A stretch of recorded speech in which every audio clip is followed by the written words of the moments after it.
guys are Hey, amazing. internets! It's Jake from Mini Terrain Domain, and this is what is this? It's Thursday. This is Kids on It's Bikes. Thursday. Welcome to Paradise, Michigan. This is our 12th episode, Big Trouble in Little Paradise. And in just a few minutes, we will get into it and figure out what that means. Welcome, everybody. We have another fun game lined up. I absolutely almost said this is Scribes and Scrolls because we didn't have a game. So I almost said this is Scribes and Scrolls. You got me, Tamiko. Take a look up there above Tamiko and M in the upper right-hand corner, and you will see that we have what we call domain pops. And I actually need to... I need to do a little something here. Nope. Just went all haywire there. Let me fix that. As is typical for a Thursday night game, you guys are just racking up the domain dice. You're sitting on 41 domain pops. Man. And I so wish there was far, a way to spend those. So far, the only way to spend those has been adversity tokens, which you guys also get adversity tokens when you fail rolls. So you each have your own. So there hasn't been a whole lot of incentive to use the domain pops. Well, now there is. Because you can now spend 5 domain pops to roll on the D100 Mystery Grab Bag Roll Table.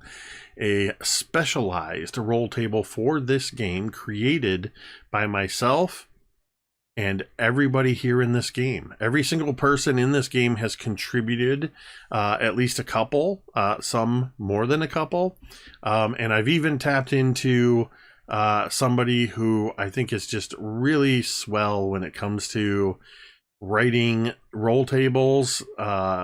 Great writer, clever, and has no stake in the game, so doesn't care whether or not the players get screwed over. And that's our very own Gary from Scribes and Scrolls, fortnerd.com. So thank you, Gary, for contributing. And I will tell you guys this: the absolute best and absolute worst outcomes in this roll table were written by Gary. Oh my god. So do with that what you will. So the way those work, of course, for the audience, the only way they get these domain pops is through subscriptions, resubs, gift subs, tipping or cheering the 500 bits or $5, which you can do. You can type !support, I believe, which has all the links for all that stuff. And then players, they get to choose when they want to spend those 5 domain pops. They also get to determine who is going to do the roll. So Carrie could say, Jeremy, you have to roll on the D100 table, or vice versa. And thank you, Tamiko, for gifting the community and contributing to what I'm sure is going to be at least one roll. Consider that a pre-purchase. Pre-purchase. I think now I can wait and spring this on somebody partway through the game, right? That's the whole point. The whole idea is that Your spot in the is middle saved. of a scene, especially, you can do it at any time, but the best is when a character is involved in a very intense scene and they're about to either make a roll, or if they've made a roll, or they're just really in an intense scene, and then you just go, hey, Carrie, roll on the D100 table. Those are awesome. So, it sounds like we're going to get to see this in action very soon. A couple other quick announcements before we get going. Of course, as always, you can type !schedule to see what games we have. Bear in mind, we are in the middle of summer. And as you may have noticed already, we've had a couple games get postponed. That tends to happen in the summertime. People decide to go on vacations and take time off and things like that. And that's totally fine. We all deserve a break. So, sometimes we might decide that there isn't going to be a game, and that's totally fine. But that is our schedule. Two quick things about that schedule. Something that is not on the schedule, but is happening tomorrow night over on Nerdarchy on YouTube, is you can catch myself and Ted, along with some other amazing players, Fragginator, Asa, and our DM for this new adventure, The Old Guard, is Robin. They have put together an absolutely incredible sort of a Da Vinci Punk style game. And it is, we're having a blast with it. So we're getting back to it tomorrow night at 8 p.m. Eastern. So we would love to see you stop by the chat. The other thing that is happening this week is Saturday night at 8 or 8:30. We haven't fully decided yet. I don't think. But we are going to be playing the next session of Mythos Investigators, Lawlerville. Sometimes we pre-record those to play them on the Wednesday.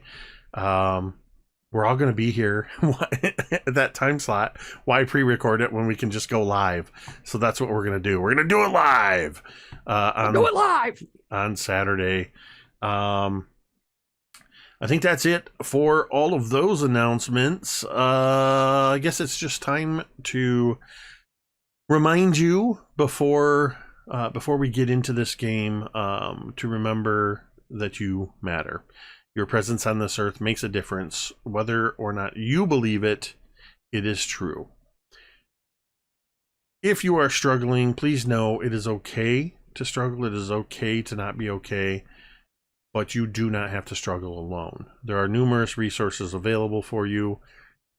We try to make it a little easy for you. At any time, you can come into our chat and you can type !help. That'll bring up a couple of URLs. Findahelpline.com, all one word. Or you can check out the growing list of resources at takethis.org. Did I say findahelpline.com? Or let me back up, just in case I said it wrong. Findahelpline.com and takethis.org. I just want to make sure you get those right. Please check those websites out, bookmark them, save them for yourself, save them for a friend, and remember, you matter.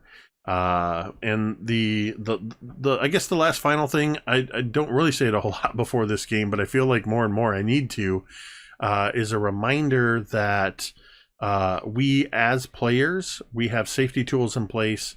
We have had a session 0, and we are always talking and discussing about our lines and veils and limitations and checking in with one another. And we do have safety tools in place because sometimes the imagery or scenes that are being discussed can be emotionally or descriptively intense. And we would say that as a way of saying that we are taking care of ourselves as players, and we ask that you take care of yourself. If that is something, or you encounter a scene that's just not for you, please do not hesitate to click off of this stream and go somewhere else and watch something else. We won't be offended. We just want you to be aware that sometimes things can get pretty intense. With that, welcome to Paradise, Michigan. When last we left off, you were all miniaturized in the train layout version of Paradise, Michigan in Betty and Jude's Crafts and Hobbies shop. You had come here initially looking for your bikes. You found your way into the shop, and you all got miniaturized into this train layout and separated. While in there, Jessica had a close call with a very large spider to her. Some of you met each other or met the figure or the adult man of Jude, the one who is the creator of Miniature Paradise. Laz met up with a very interesting fellow in the form of Templeton, the rat, a albino lab rat who was hiding out inside the model barn in the northeast of town, where Laz appeared suddenly when he showed up in the miniature version. Templeton became seemed very shy and nervous at first, and eventually, as you all were able to sort of meet up and come together, you learned that Templeton, Templeton told you that he has abilities beyond the fact that he can talk. Templeton can interact with electronics, machinery, things like that. He understands how they work, and in fact, that's how he wound up here. He has mentioned someone named Algernon, who was also from the laboratory that he came from, who is very mean to him specifically. But he had mentioned that he was trying to get out of there because Algernon was being mean, and was trying to manipulate the locks in the laboratory, and that caused him something to happen that also coincided with what Jude said, that Jude was working on the wiring of the train layout and suddenly found himself miniaturized within the train layout. I'm getting feedback from somebody. It sounds like my own voice robotic. One of you is listening on speakers, and it's just thank God. loud enough. I thought it was just me for a second, and I was like, No. well, it's happening. I'm losing my mind. I don't hear it now, so that's good. I thought there was like It just happened ominous again. I thought there was like ominous ambient sound. And If I could do that's that- pretty dope. Like, please, yes. keep No, going. I was like, Boy, this is next level shit. that would be perfect for Algernon's voice. Jesus Um, Christ. Speaking of Algernon's voice, right at the tail end of the last session was when Rosie had already been having very negative thoughts every time she heard about Algernon. And innocently, she had said something about there being a miniature baseball field back there, and what she would kill to have, for that to be real. And suddenly she got this vertigo feeling as if she had stood up too fast and found herself in a memory of herself in middle school being made fun of, her appearance being made fun of by her peers. Specifically, they said maybe if her mother wasn't dead, she'd know how to dress herself and make herself look nice. As Rosie herself was standing there observing as a third-party observer, her baseball bat in her hand, she heard a new voice behind her saying, "Can you just imagine what it would be like to hit them in the head with your baseball bat? To hear the sound of their skulls crack open. I think you and I are going to be wonderful friends. My name is Algernon." And that is where we left off. As we come back into this scene, all of you see, it seems very obvious, as Rosie has just sort of indicated back this way and said, "There's a baseball diamond back there. Man, I'd kill to be able to..." And her voice sort of trailed off. And Rosie is just standing there staring into the middle distance. And you all see Rosie gripping her baseball bat, white-knuckled. And she's just stopped talking. What would you like to do? Hello? Jessica's like looking at Rosie and is gonna like go up to her. Like, Earth to Rosie. Rosie. I think Laz like recognizes what, not exactly what is happening, but the way that Rosie's body language is coming across, that kind of building of anger. And Laz is going to kind of, not roughly, but kind of gently push Jessica to the side. And he's going to try to put his hand on Rosie's bat, like right above her hands, just to kind of keep her from, to try to keep her from swinging. Rosie,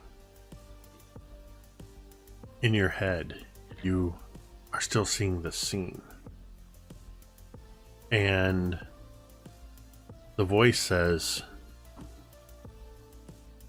it's not all that different than swinging at a ball in the batting cages. It's just practice.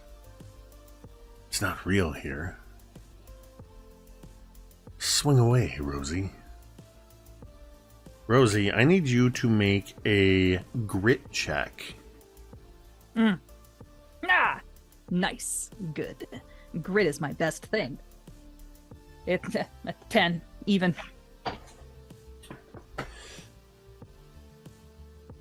You feel that compulsion, Rosie. You feel the desire to give in to what this voice is telling you. But somehow, you stay your hand.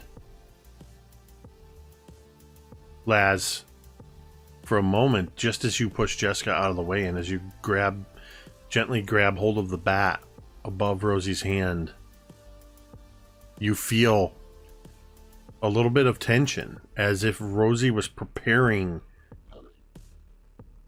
and then sort of relaxes a little bit.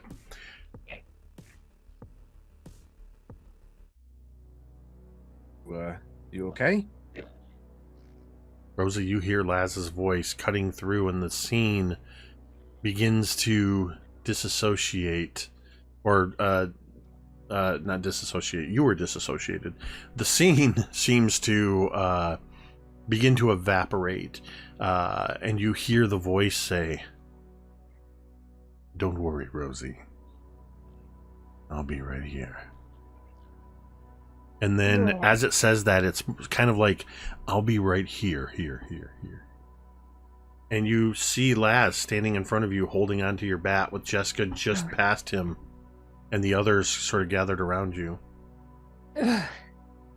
Oh.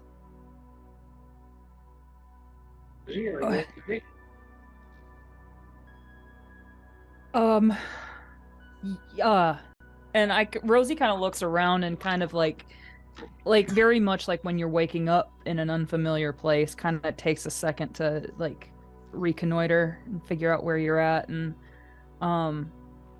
she kind of looks around and she's like, yeah, I'm fine. I'm kind of zoned out, I guess. I'm sorry. Are you okay? You had a grip like you were getting ready to swing. I always do that. It's nervous tick. I think I don't know. Couldn't tell you. Well, But you're good, Laz says, kind of like indicating that he's still holding onto the bat. Yeah. I'm fine. So, Okay. Sorry, I didn't mean to let go of it. space out. it's okay. Just remember when. Just remember. I can't read this. When when temper rise, lower fist. When fist rise, lower temper. I will remember that, Coop. Thank you. Namaste.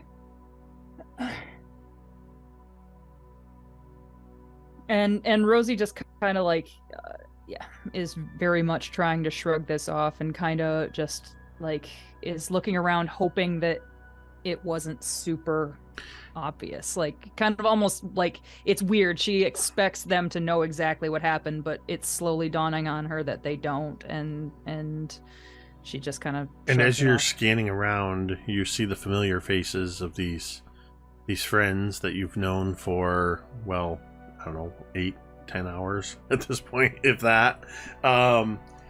You also see the adult 55-year-old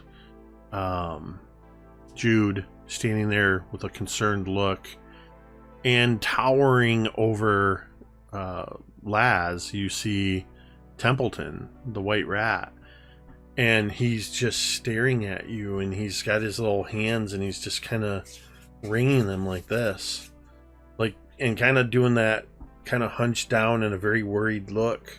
And I look at Templeton for an extra half second, and like all of this, Rosie has been like aware but kind of dismissing when he's like, well, he's been very mean to me. I was kind of like, okay, like, he's been mean.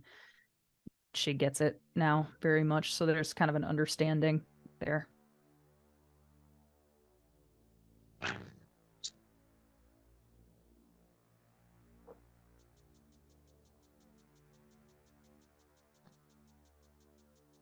So Laz kind of looks at Jude.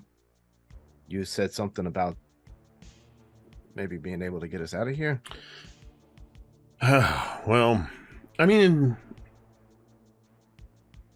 it's a little bit outside of my realm of experience, shrinking children and people, and well, him. But like I said, what Templeton said seems to coincide with the work I was doing on the electronics in the lighthouse. It's possible if we can make our way back over to the lighthouse, and maybe Templeton, if you can use your ability somehow, maybe we can reverse this. Wait. Does that mean that if he reverses this, does he have to go back to the lab?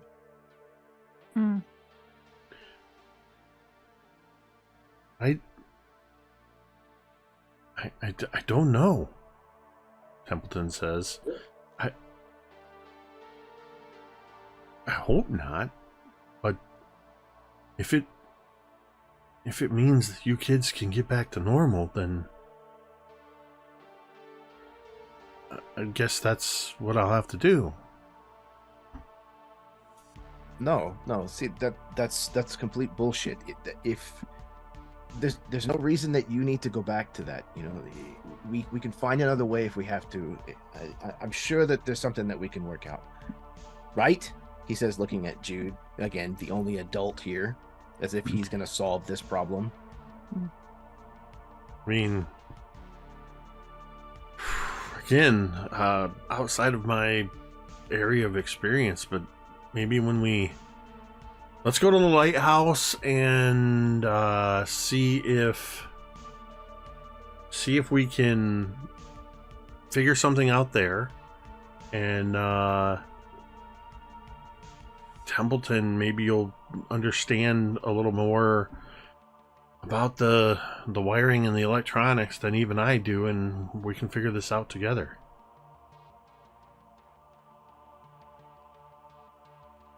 I mean, unless anybody has any better ideas, that's probably the best we're going to get. We do have to go over there, and he points to what would be the, from where you're all at, trying to remember where you guys wound up. Were you all in the construction? Right now, we're all kind of right between new development and Twilight Grove. Okay. Mm-hmm. So he points off to the west, and he says, we need to get over there. And you can see the lighthouse, and you can sort of see, almost like it's blurry in the background. You can just make out the dim features of the much larger, the rest of the shop. Real faintly in the background, you can see some D&D modules and magazines and a couple model kits and some stuff stacked on the counter where Oak put them before deciding to go in after all of you. We only need to go over there. But because of the way the layout is set up, we're going to have to go the long way around.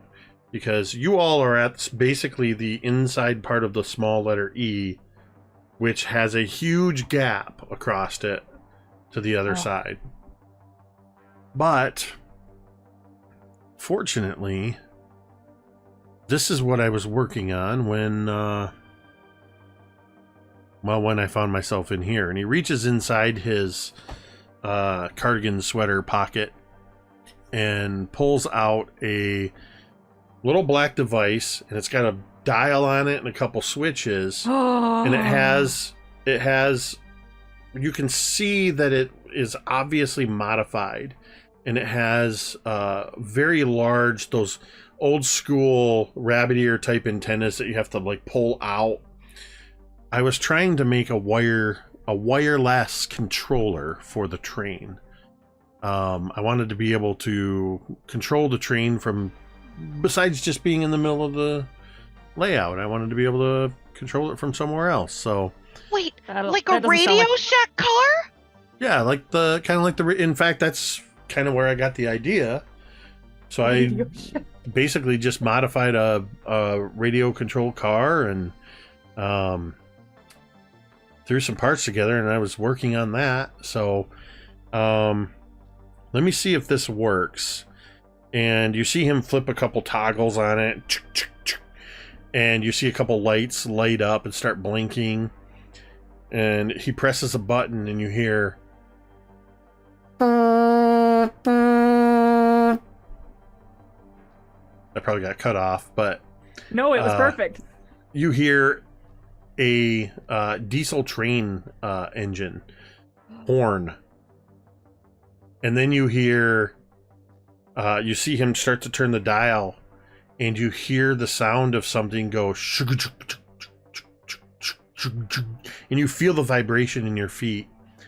And from around the, a little further on beyond the new construction, you see a yellow and black diesel train engine with some passenger cars and a couple of gondolas and flatbeds and a caboose. And as it comes moving in closer and closer, you see Jude adjusting the dial, and the train's sort of doing this lurching thing as it comes to a slow stop. And awesome. You see things are a little mismatched because it's this like I'm trying to blank on the name of the. I used to know a bunch of this model railroad stuff.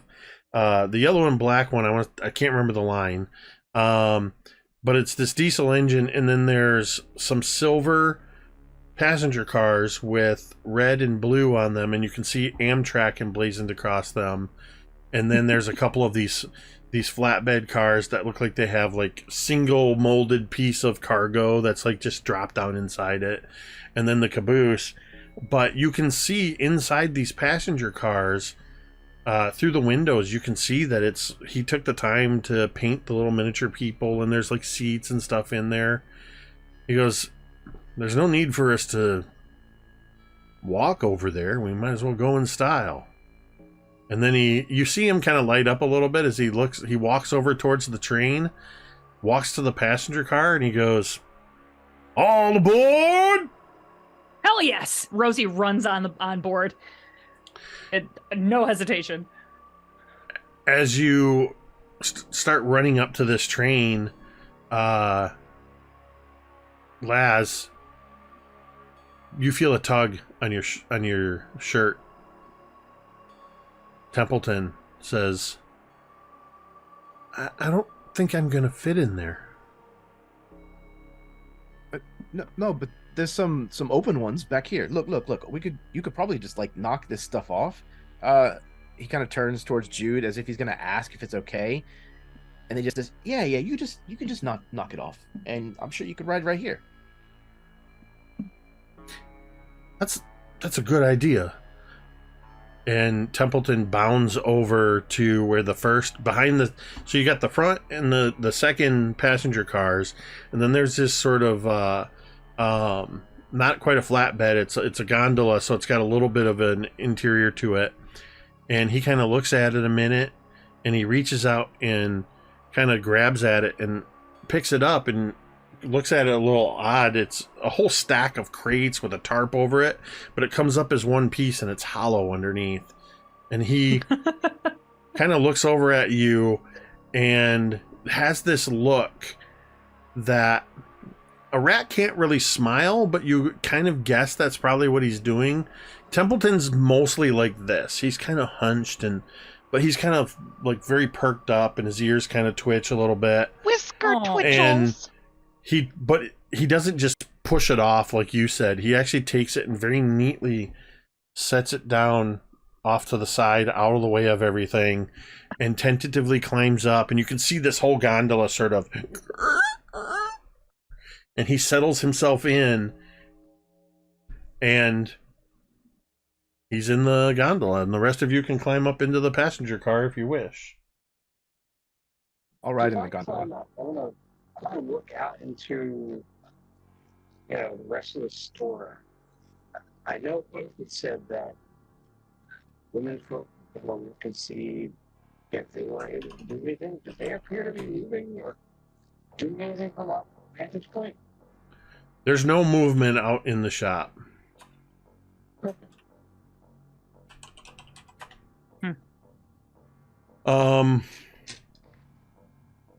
Does everybody join the train? Hell yes. Yeah. Mm-hmm. Coop hops in and is like, I don't know that much about trains or railroads. The only railroads I know about are B&O, Reading, and Grand Funk. Wow. Oh my god. Oh. All right, well.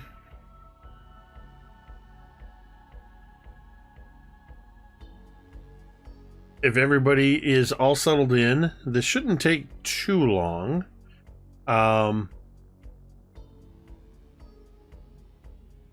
And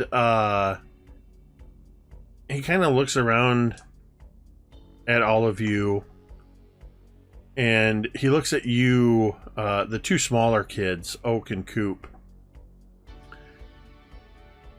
There's a little bit of room up in the engine if you want to come up front with me. You mean it? Up in the engine? Yeah. Oh man, that's I need to be up awesome. front just to keep an eye on things so that we can see where we're going. Right up in front. Oh my god, let's go. Yeah. Oh man. You just made the two smallest kids just the happiest clams. Do they get like little engineer hats? Please let If there only... Let there be a miniature gift shop So- somewhere on here. They're Lego hats, and they've The got little hats the little with the little thing on top. top. I will say that when you get to the front, he goes, hold on a minute. And he climbs up into the engine, and you see him kind of struggling a moment. And then he's dragging out a miniature, roughly his size, of an engineer. And then he pulls another one out. And he kind of looks at them a second and reaches up and plucks their little engineer hats off and puts them on your head. Why not? Oh my god. They're a little stiff. They're plastic. But they're the classic little blue and white engineer hats. We just stole their jobs. That's right. And Go. he says, all right, well, all aboard. And helps the two of you up onto the back of this diesel engine. And he takes a few moments and just kind of shows the two of you. This one is for the horn. This one will ring the bell. Horns? This one is... this one here is supposed to control the... or can control the forward and reverse. This is our throttle. You never want to go too fast, too quickly. How fast does it go? it can go quite fast, but the faster you go, the more likely it is to derail, especially with the large cargo that we have in the back. So normally I'm watching all of this from above, and I've never really had to do it by feel while we're driving, but I'm going to get us going, and then I'll let you guys take turns as we get going. First thing we got to do, though, is we got to blow the horn 3 quick blasts to let them know that we're about to leave. Oh, you do it. You do it. Okay. How about I'll take one, you take another, and then we both do the last one together. Okay. Yeah. Okay. Also, you know what'd be really cool? What? Is if Chad rolled on the table. Oh, that'd be cool too. This ought to be interesting. This ought to be interesting. The first ever roll on the D100. Congratulations! The D100 mystery grab bag table. I'm now horrified. That was I'm now horrified. burning a hole into Miko's pocket the whole time. Yep. Yeah. Okay, so just roll a D100, right? You roll 1 D100. 1 D100. Okay. Ooh, baby. I've rolled so many D100s in my time. Why am I so nervous for this one? This makes no sense. Because usually you have an idea of what's going to happen. Okay. Thank you, Tamiko. Probably horrifying based on the list. What's the I rolled number? a 95, bro. 95. It's gonna be terrible. So I will say Harder that when than I a was deep end of the building pool. when I was building this list, I used the Call of Cthulhu method of D100s, that the higher the number, the worse it is. Oh no. I can I'm so tell sorry, you Chad. a 95 is definitely in the very bad range. Blessed be. Blessed so be. let's see. Cthulhu. We're good. As- We're gonna good. die. As this is happening, we cut to the rest of the teens in the passenger car with Templeton watching over, and we just hear. And before the train starts moving, let me just see what this is. Okay, it's not that bad.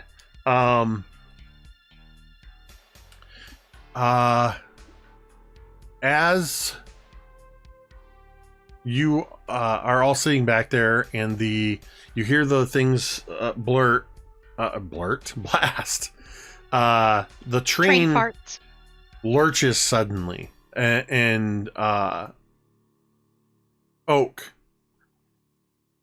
you get thrown off balance, and you fall hard against the floor of this diesel train on your right shoulder. You have rolled number 95, which is called Untrained. Have you ever even been in a fight?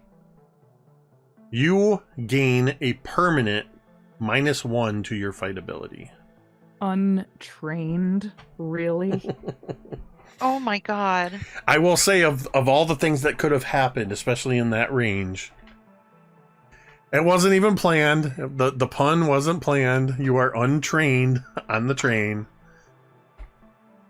Okay. That's Okay. exceptional.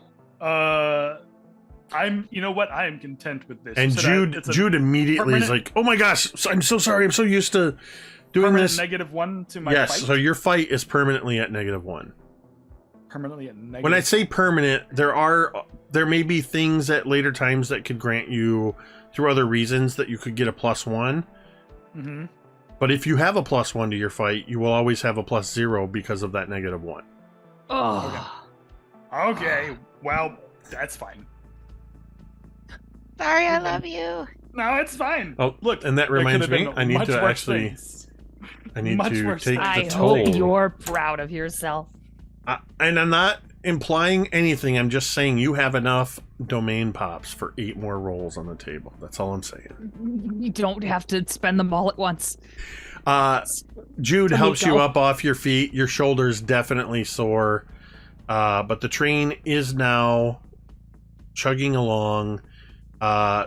It's a little weird. I don't know if any of your characters have actually been on a train, but this would feel nothing like that, because of The weight is all wrong. This car sways a lot.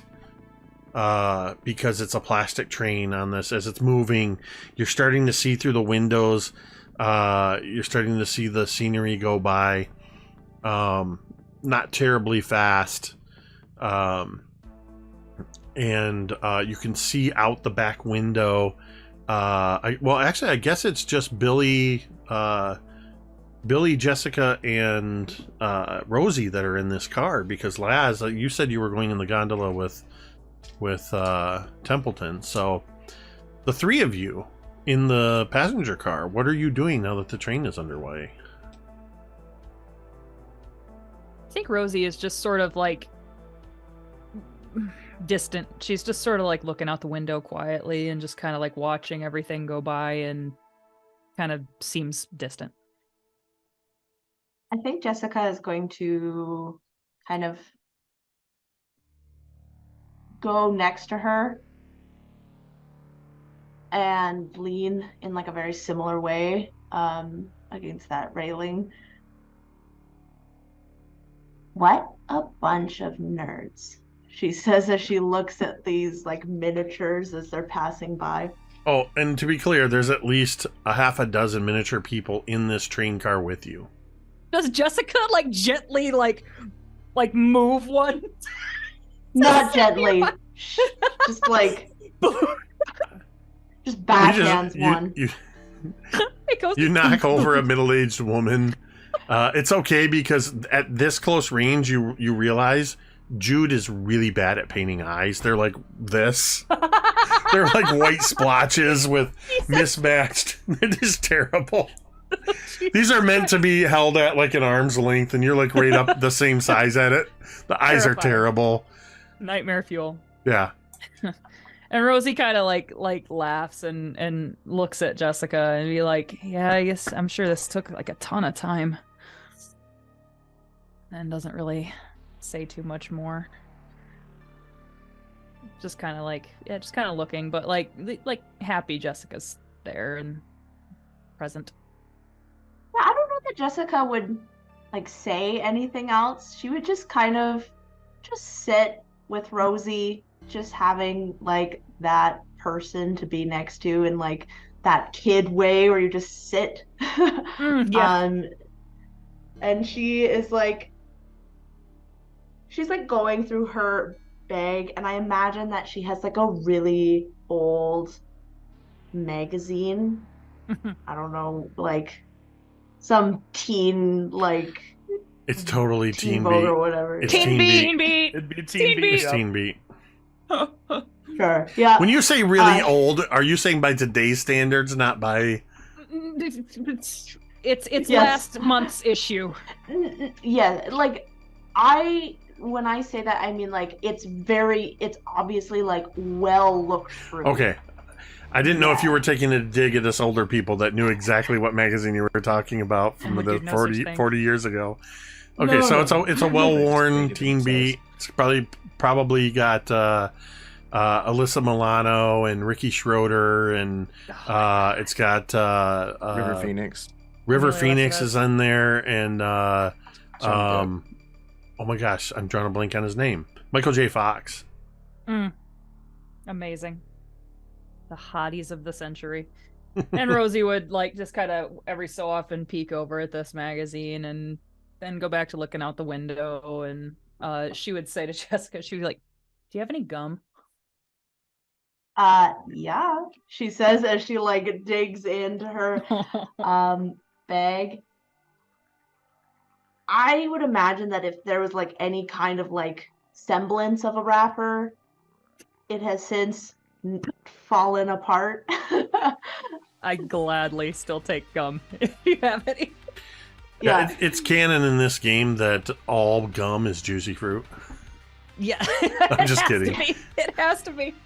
It's either juicy fruit, Hubba Bubba, or Fruit Stripes. Oh, Fruit Stripes. Stripes. Fruit Stripes. Fruit Stripes, So- the gum whose flavor lasts precisely 3.5 minutes. Yeah. If that. What about Billy? So a couple rows away, Billy is over, sitting by himself, looking at, his friends, it still does not feel like there still is no amends been made to Jessica, and there's every interaction has been poor between the two of them, so he doesn't know how to correct that. He also has no ability to talk well to these girls with everything that's going on, especially like in this, 2-on-1 situation. So every time like he's about to say something, in the silence you can see that that's the moment where Jessica turns to Rosie, or Rosie turns to Jessica and says something, and he just kind of like leans back and looks away, and he's just totally torn and eating himself up. Yeah, exactly. Like, you can see that he's trying to get the gumption up to say something or do something. A couple of times, like he's half like starts to stand and then sits back down. For an absolute onlooker, it would absolutely be like ridiculous and embarrassing. And in the end, does absolutely nothing. Says absolutely nothing. That is adorable. We'll cut then to we'll do this as you're doing all these things and just sort of sitting back down.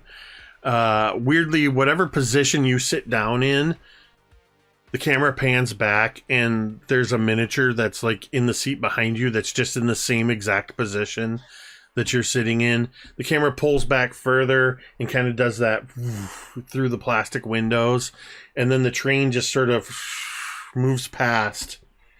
And then the camera settles in on the gondola with Laz kind of nestled against the fur of Templeton. Templeton's whiskers are just slightly kind of going like this. The train's not moving that fast, but in relative speed to you all, it definitely feels like it's moving a lot quicker. Laz, what are you doing? Are you talking to Templeton? Or are you just relaxing, run the ride? It looks like Templeton is enjoying himself. I mean, it's kind of hard to tell. He's a rat. He's not like trying to jump out. He doesn't seem to be cowering down.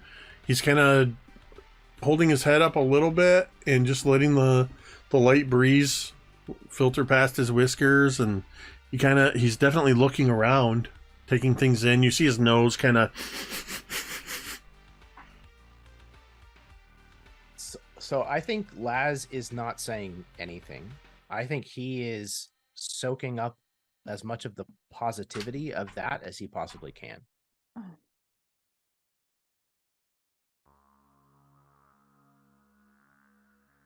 Excellent.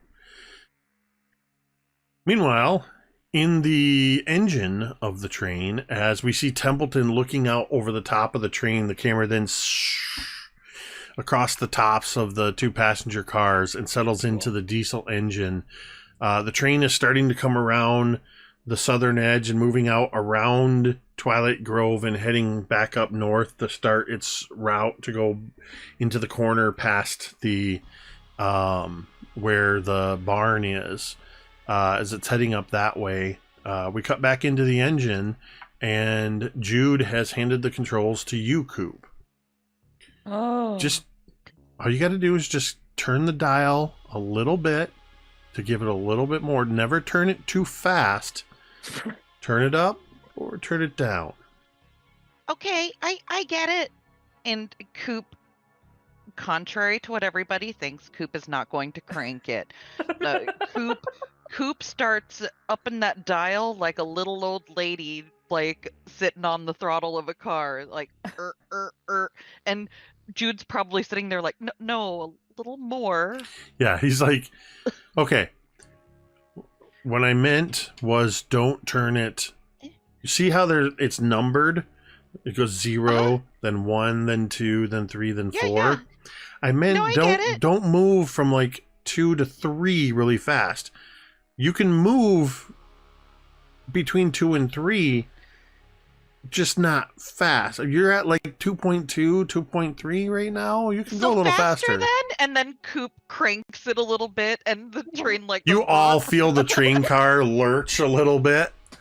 Yeah, a little something like that. Now, and he kind of talks you through as you come up to the first big curve. As you come into the curves, we dial it down just a little bit, and he shows you. And then as you come out of the curve, once the engine's out of the curve, the rest of the train's going to come along behind it. Be mindful of the cargo. And he kind of leans out and shows you how you can look back, and you can see as you're coming around the curve, the passenger cars, the gondolas. You can see Templeton and the caboose. Fits in there. And then once you come out, you speed it back up again. Now I'll let you try it when we get up here in a few minutes to come around the other bend. I would like... This is so cool. Coop. And I would like... Let's see. Actually, I'm going to have everybody make a brains check. But I'm going to give Laz and Templeton a +1 to this check because they have the clearest view out and around.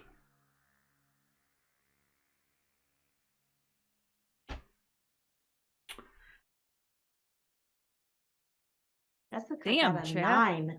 9. Jessica is so smart right now. I know, she got exploded dice. Nice. Okay, so we got okay. So that's gonna be Billy and Oak. And I need to roll for Templeton. Okay. Billy, as you are decide not to you just can't quite get that word in edgewise. The train has made this bend and is heading up towards where the barn was, and is going to come around the backside of the barn and is going to move through some degree of countryside before it gets around to heading towards town and then to the beach and where the lighthouse is. You, as they're coming around this bend, you have a view that lets you see, because it's not that far, you can see the back side of this train layout. That's that plywood on the back wall. And you can sort of see where the track comes through on a rise. And there's a bunch of these miniature artificial trees up there. And you see that in the trees, there are...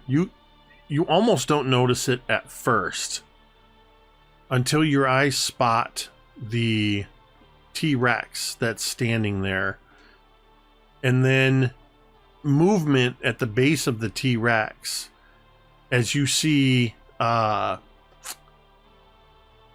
Duke and Scarlet and Gung Ho G.I. Joe figures that are walking around this T-Rex.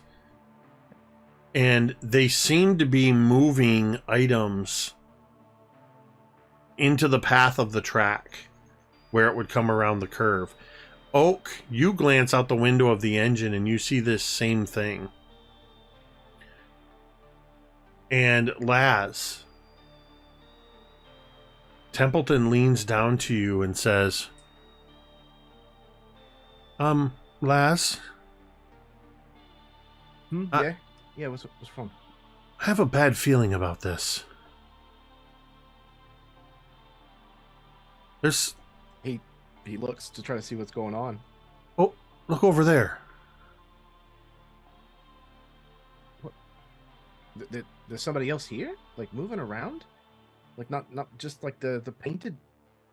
I don't know who they are. That thing looks like Captain James Hook. And you see the sort of lizard form of this T-Rex. And all of you that notice this, you also notice that the T-Rex there's something odd about it. It's bulkier, and you can see that there's like segment lines in it and little places where things are not quite right about it. But to be clear, the T-Rex is also moving? Subtly, but yes. Oh shit. Oh shit. Bingo. Okay. Laz like starts scrambling over, and he's gonna try to pass between the flat car and the passenger car because he's gonna try to get to the others to try to warn them, not realizing that they may have seen it. Okay, I'm gonna need you, Laz. You're gonna need to make. Billy would be doing the same thing. He would be charging forward to try and get to the main car. Okay. Coop doesn't notice anything. Nope. Coop. This is great. Coop. Oak would have seen it though, and Oak would have been like, "Danger, Will Robinson, danger!" Coop. Like getting in on that immediately. Quick question: can you guys still hear me? Yeah. Yes. Okay, because 3 of you just talked over me. So I just wanted to. I know. Sorry, I legit was like, can you guys actually hear me? I'm so excited. So a lot going on. Jude is showing Coop how to accelerate, and is actually telling you that as you come around behind the barn, there's a small tunnel that he built into the back section. So you're going to go through the side of the hill. It's going to get dark for just a quick few seconds, and then you'll come out on the other side. And as you come out, you can just open the speed up to about 4 or 5. So he's telling you all of this. Billy, you seeing this, you get up and you start scrambling to the front of the car to try to get up to the engine. There is no door between the passenger car and the engine. The only way you could do it, Billy, is you would have to go out the little door on the side and around to try to be able to holler up to them or even make that movement. Laz, similar. There's no doors that you can enter through the backside. You either have to try to go around the side or scramble over the top. In either case, I'm going to make both of you make a flight check as a sort of dexterity move to see how well you can accomplish this task. I'm gonna use one of my adversity tokens to make it a total of 4.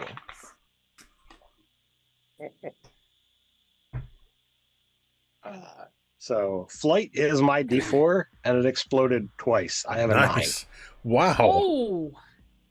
Okay. Laz, what'd you get? A total of 4. A total of 4. So you fail. I just got to figure this on here. So you got a 4. So you fail, but not too badly. There's some very, very minor short-term consequences, but they won't shift the story more than a minute or 2. So, Laz, this is very classic. You're scrambling over these train cars, trying to get to the front to warn the others. Are you trying to get to the passenger car with the others in it, or to the train engine?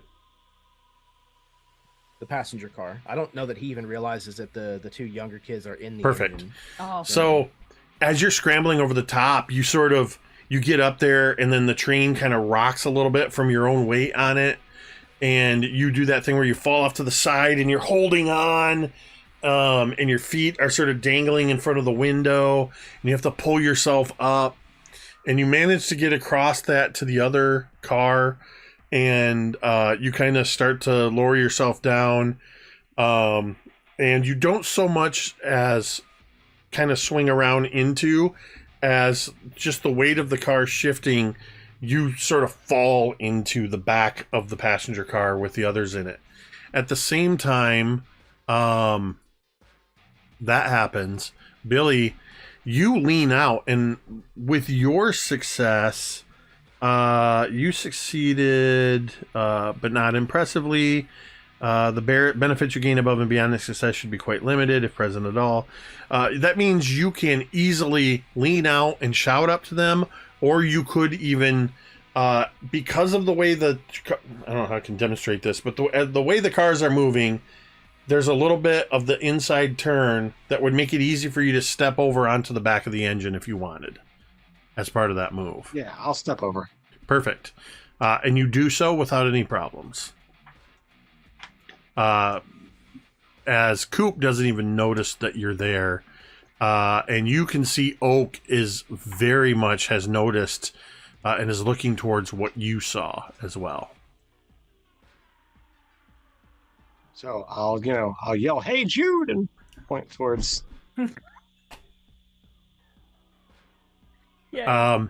As you point over there, and he starts to look in that direction, you are all plunged into darkness. I hate it. Why? Oh, the tunnel. Because you've gone into the tunnel. Cool. And in the darkness, Hold your breath. Laz, you've landed inside the car. What are you doing? Definitely on his back. He kind of, gives out a little "oh" whenever he hits the ground. Thankful, perhaps, that immediately after they're plunged into complete darkness, so that he can try to get up onto his feet without completely looking like a fool. I think maybe in the dark he's like fumbling, and like he finally finds somebody and puts his hand on them, and then like come out of the tunnel and see that it's one of the figures instead. He's like, oh. Well, no, because you're not coming out of the tunnel yet. All right, fair enough. But you definitely, maybe for a moment, you start to talk to one of them and realize, in fact, say whatever it was you were going to say to whoever. Okay, so there's some kind of like mercenaries or something up ahead, and it looks like they're blocking the track. But there's also like a fucking dinosaur. I don't know what kind it was. I never really paid attention. Jessica and Rosie, you hear about 2 seats behind you, Laz talking to somebody. Laz, Or rather, you hear, you don't see it. who are you talking to? Oh, I guess Jessica. Jessica's maybe. here. There's a little bit of ambient light. It's from the sparks on the train's wheels. You see, and you see that you're looking into one of those twisted-eyed faces of a poorly painted Jesus miniature. Christ. It's like that fucking fairy boat scene from Willy Wonka. It's horrific. It's like the Large Marge scene. He scrambles back, all against the plastic seat. Kind of brushes himself off. Jesus. Anyway, what were you saying? Yeah. There's like soldiers and like a dinosaur on the track ahead of us. It looks like maybe they're trying to like stop the train. Like cowboys and stuff. I don't know. We cut up to the engine, where Billy, you were warning them. Jude kind of turns towards you, and in that sort of ambient, you can see Jude looking at you with concern. What did you say? There's what up there? There shouldn't be anything. G.I. Joe's dinosaur. They're putting trap on the tracks. You got G.I. Joes in here? I love No. dinosaurs. I don't. Why would I put G.I. Joes on a HO model railroad of paradise? Well, I don't know, man. But look, all I know is I've seen G.I. Joes and I've seen dinosaurs.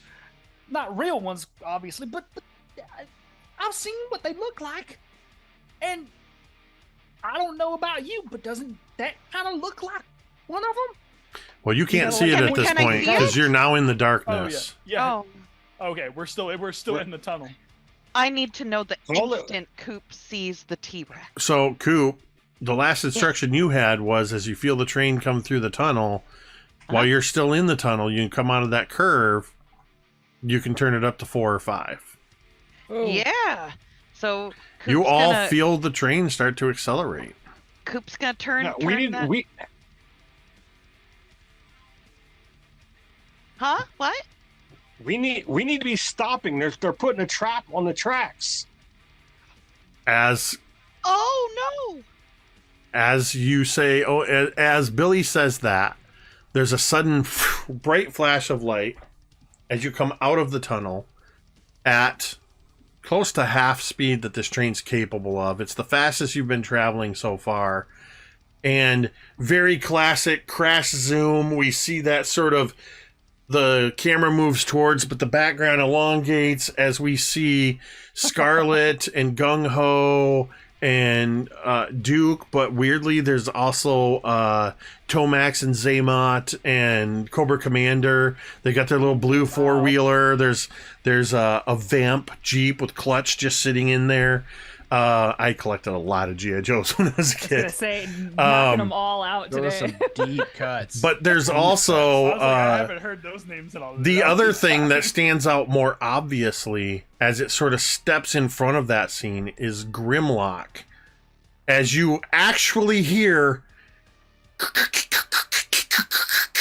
as Grimlock transforms into his robot form, stands in front of the train and stops it. Oh. I need everybody to make a flight check as this train comes to a sudden stop. Man. Also, you can thank, I believe it was Tomiko and Doghammer, as I stealthily asked, not so stealthily, asked the chat, hey, what were your favorite toys of the 80s? And Tomiko said the Dinobots, and Doghammer said G.I. Joes. Wow. Wow. You said flight check, right? Yep.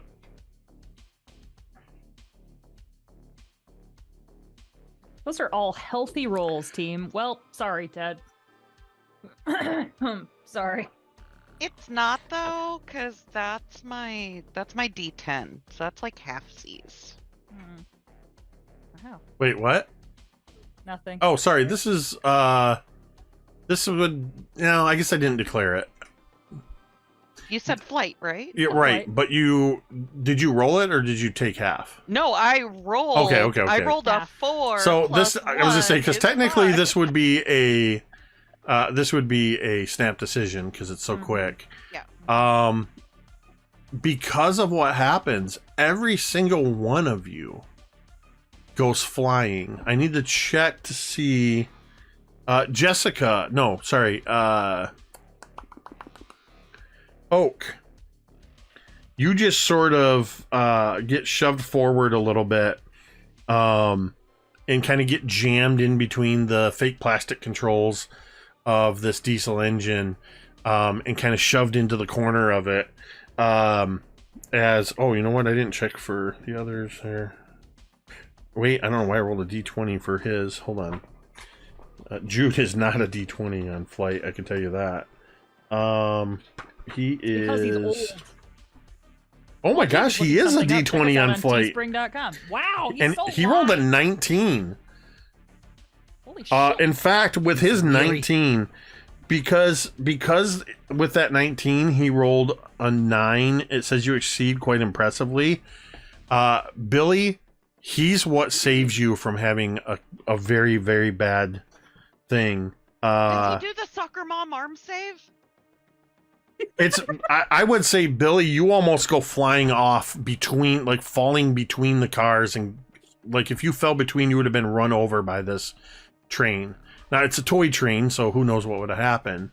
But you don't really want to find out, do you?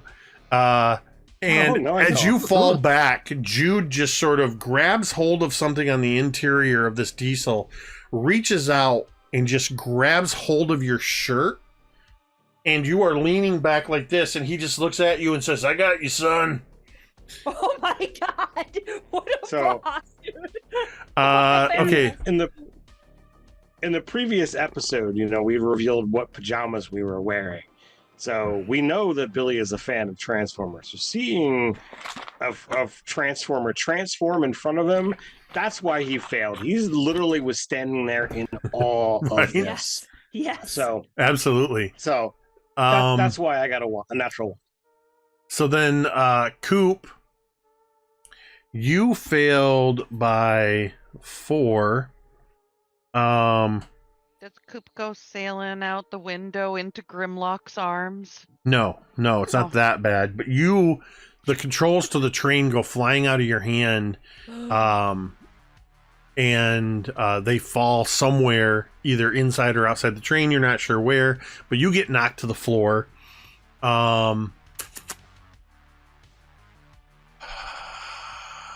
What did... Oh, scroll up. What did you get, Jessica? I don't see yours on here. 6. So you and Laz, let's see, you fail by 3. It's one of those 80s movies, slightly awkward moments where the two of you end up like on the floor, tangled up in each other, and your faces are uncomfortably close together. You can do with that what you will in that moment as you suddenly realize you're lying on the floor next to each other.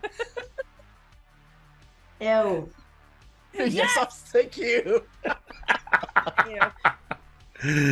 Classic Laz Jessica. is like, oh yeah, totally. Right. He kind of like tries to get up and again like straightens his clothes out, clears his throat.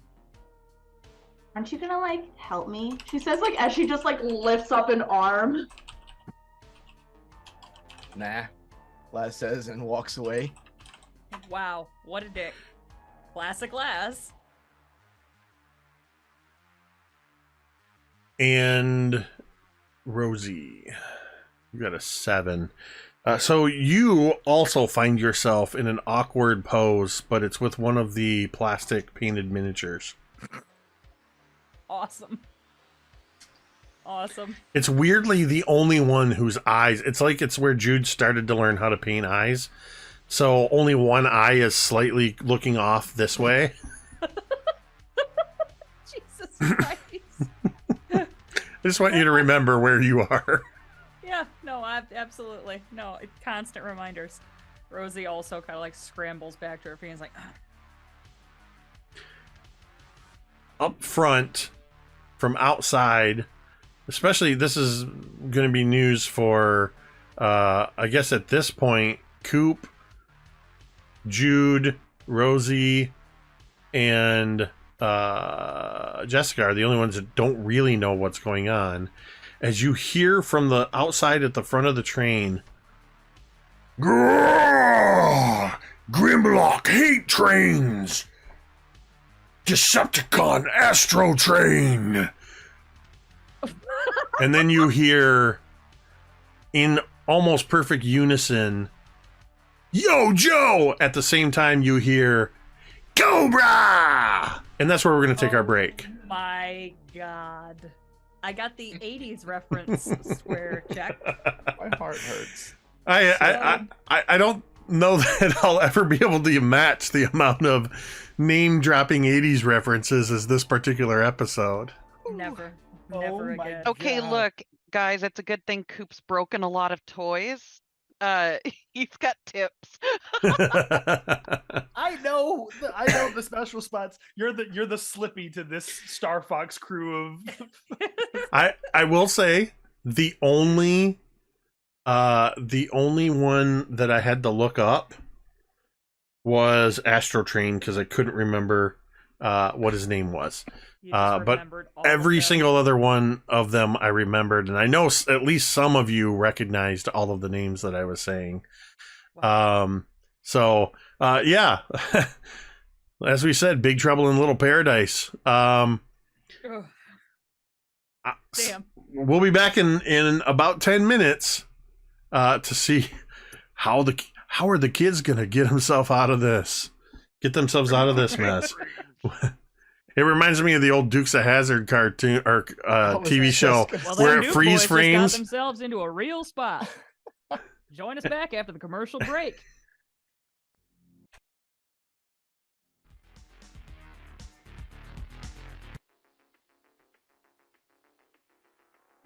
All right, we are back. Grimlock the Dinobot, with some help from the G.I. Joes and Cobra, has set up a blockade on the train tracks. The train has come to a sudden stop, emerging partway out of the tunnel, Grimlock holding the front of the train. What are you all doing? Oh my god. Coop's Right. gonna try to scramble to find where the remote landed. That's Okay. gonna be his first priority. And while he's looking, he's gonna say, "Okay, don't ask how I know this, but I have Grimlock, and he's pretty sturdy when he's a dinosaur, but he's kind of wobbly when he's a guy. and his legs fall off easy." I'm gonna shout out to the giant robot. This is not Astro Train. As you note, it's not purple. What is purple? There's your new T-shirt right there. Great. Oh man, he's colorblind. Rosie would fly towards the back, like behind where she was sitting in the passenger car, and she wants to go find Templeton. Yeah, that's where Laz is headed as well, to check on Templeton. Okay, so you guys are scrambling back into the dark. So the engine and most of the first passenger car are emerged from the tunnel. Everything else is in the tunnel. So you two are moving back into the darkness, scrambling back. Jessica, what are you doing? Jessica has gotten up and she's gonna head to the front. Okay. I think. So Laz and Rosie push past you, running hurriedly towards the back, and you move past them to the front. I would, as Jessica runs towards the front, Rosie would call back and be like, "Jessica, make sure the little kids don't do anything stupid."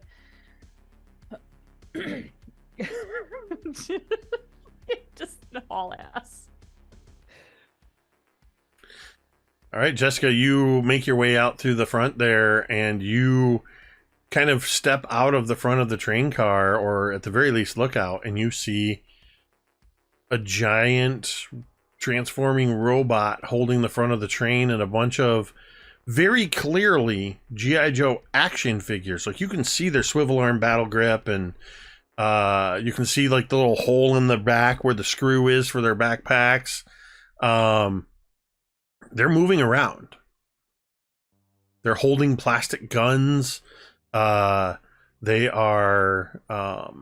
It looks like they have knocked over several of the fake miniature trees and placed them across the train tracks. God.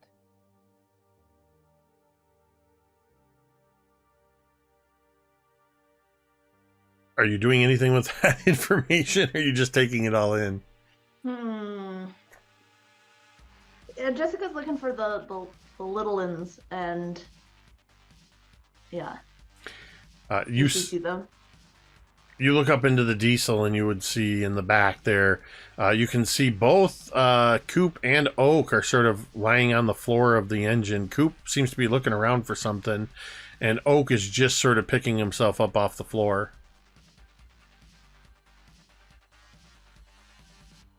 Oak? Yeah.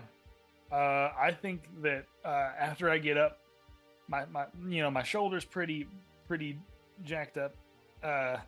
But I look to Billy, because I feel like if Billy's been pulled back in by Jude at this point, right? I look to Billy, Yep.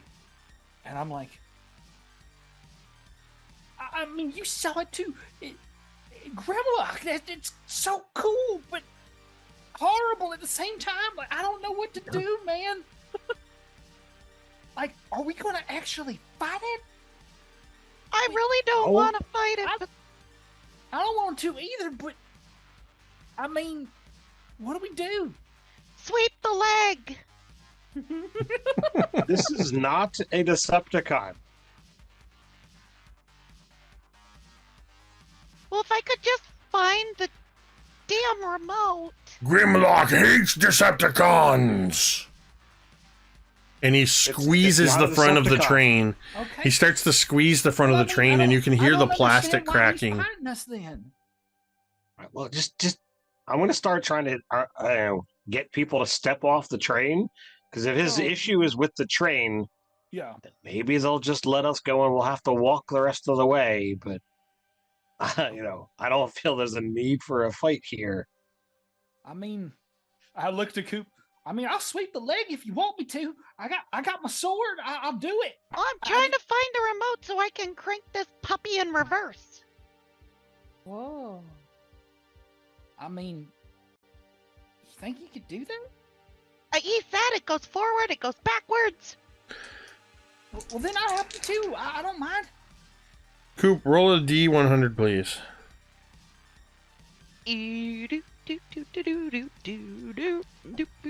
91. Okay. Oh, When the train was stopped so suddenly, some of the pieces of the interior broke loose. They were delicate pieces that were glued on, and they broke loose. So the controller is somewhere mixed in with all this debris that you're sorting through, trying to find. It's going to take you at least a couple minutes to find this controller. Oh man. You can have that. I'm gonna step off. You can have that time if Oak is helping you. If the two of you are working together, it'll only take you about a minute and a half to find Yeah, it. absolutely. Get down here! Little man, help little man. Like we'll tag team it. So the two of them are searching. Billy, you're trying to get everybody off the train. I'm gonna step off, and like if nobody else is interested, I'm gonna get off and I'm gonna begin approaching this cadre. Oh my god. You're gonna get squished. That's all right. We'll see what happens. If you have a bingo card, check off. Billy does some risky shit. Oh, I figured the Billy does something risky was when I jumped from train to train. I already checked that as well. Yes. Billy, or sorry, Jessica, you see that. You see that Coop and Oak are frantically searching for the train controls, and you see Billy step down. Jude actually kind of looks back at the kids, kind of motions, does that motion like he's going to say something to him, and then he just kind of goes, they're fine here. And he hops down to walk over behind Billy as he's walking towards the giant Grimlock and all of the other soldiers that are standing there. What are you doing, Jessica? So Before you go the fourth, Billy. Yeah, Jessica's following Billy. She doesn't want him to. Okay. She And- just kind of sighs. Before you jump in, with your permission, I'm going to do something narratively in a few moments that will involve Rosie and Lass. Permission granted. Okay, thank you. At least on my behalf. All right, Billy. Please feel free to check with Jeremy. I mean, So Billy's gonna approach, clearly I'm not holding any weapons. I'm clearly a kid here.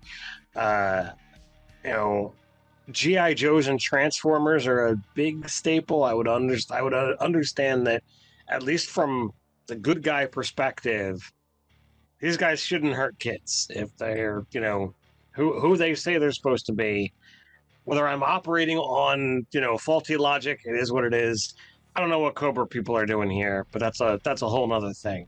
So I'm gonna angle towards the more heroic toys that are here, and I'm just gonna approach and see what they say. so the more heroics would be, you see Scarlet and you see Duke standing there. And Scarlet is standing there wearing an inexplicably wearing a bodysuit, because it's the 80s and it's G.I. Joe. That's what she wore. And she also has a laser crossbow, but it's just the plastic molded one. Sure. And I don't remember what Duke had, but Duke is wearing his sort of, he's got his button, the one more top button undone, but he's molded out of plastic, so there's not much he can do about it. And I don't remember if he had this or not, but for narrative's sake, I'm going to say he has a 45 pistol that's in a holster, but it's molded to his hip. You can't get. And as you walk forward, he just instinctively reaches to that, but doesn't actually grab at it as you come forward. And Scarlet just goes, "Oh, hell, Duke. They're just kids."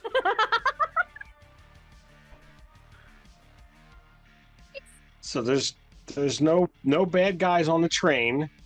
I'll kind of like give a quick side eye to the Cobra, people, and then look back to the Scarlet as she's the one that's kind of addressing. There's like half a dozen kids on the train, and we're trying to do our own little rescue mission. I'll look over to Grimlock. I'll point at the train. This is not a Decepticon.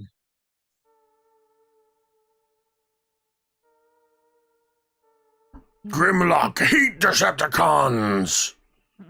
Damn it. And he kind of squeezes the train a little bit, kind of shakes it a little bit, and then Duke looks at you, and you see Cobra Commander, and this is classic, light blue. He's got the silver face mask, and he walks up and he goes, "I wouldn't listen to him, Duke.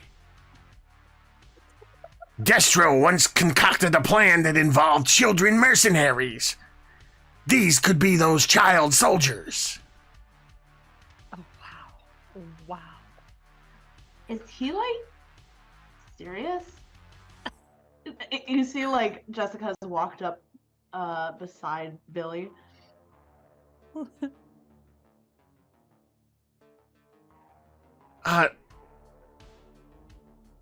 Duke, I don't have any idea what's going on here.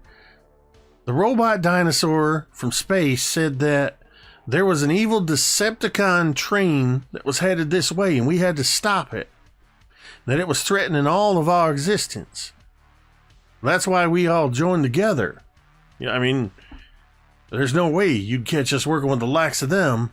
And you see Gung Ho is just cracking his knuckles. He's making the motions, but they're just the plastic hands.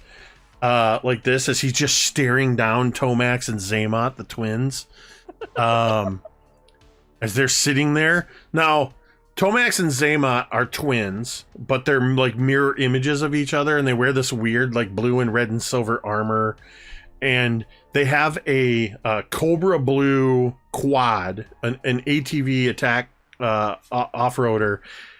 Now, you guys aren't going, nobody's going anywhere, but for some reason these twins are sitting there like they're ready to go, and then the other one is behind the other one with his arms around his waist, and they're just glaring at Gung Ho. So Gung Ho is glaring at Tomax and Zaymot. Twins, not at us. Right. All right. You definitely sense the tension. His... You'd sense the tension between the Joes and the Cobras. Like, this is a very reluctant matchup right now. This is incredible. I don't know where you all got your information,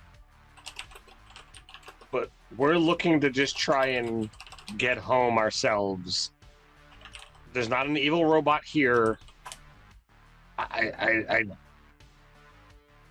don't know.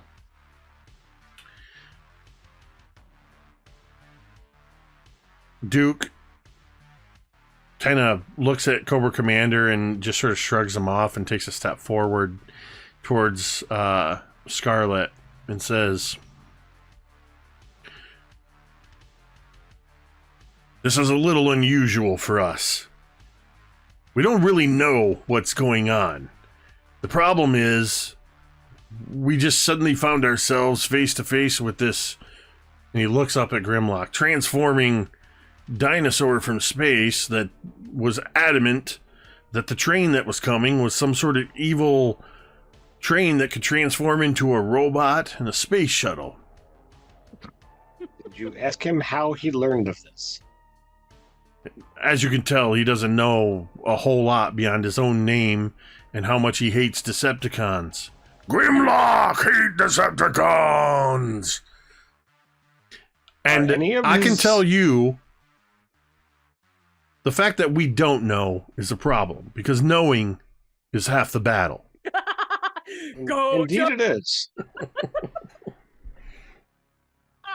Were any of his other fellow space robots around. They tended to help him out with the thinking. How do you kids know so much about this guy? I mean no insult by this, but the fight between Cobras and G.I. Joe and the Autobots and Decepticons, it's entertainment where we come from. Cobra Commander looks at you. Entertainment?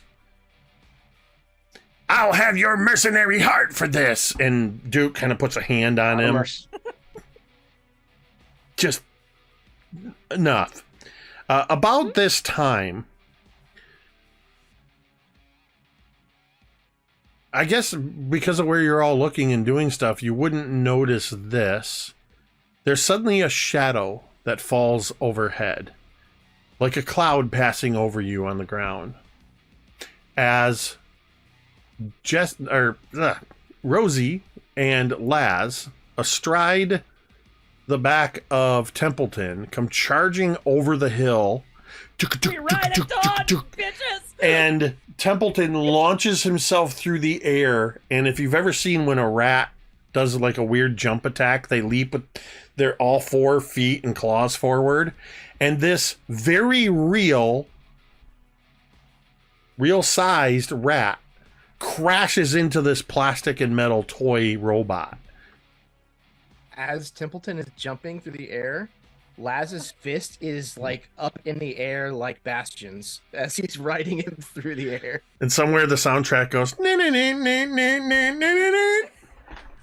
I am behind Laz. I am gripped around his waist with one hand and just screaming. You can't tell if it's fear or triumph, but I have my bat in one hand. You raised guys above could be my head. painted on the side of a van. Oh my god. Airbrushed. Yes, airbrushed. Sure. At the same moment, Any artists out there that want to fan art that's a great scene.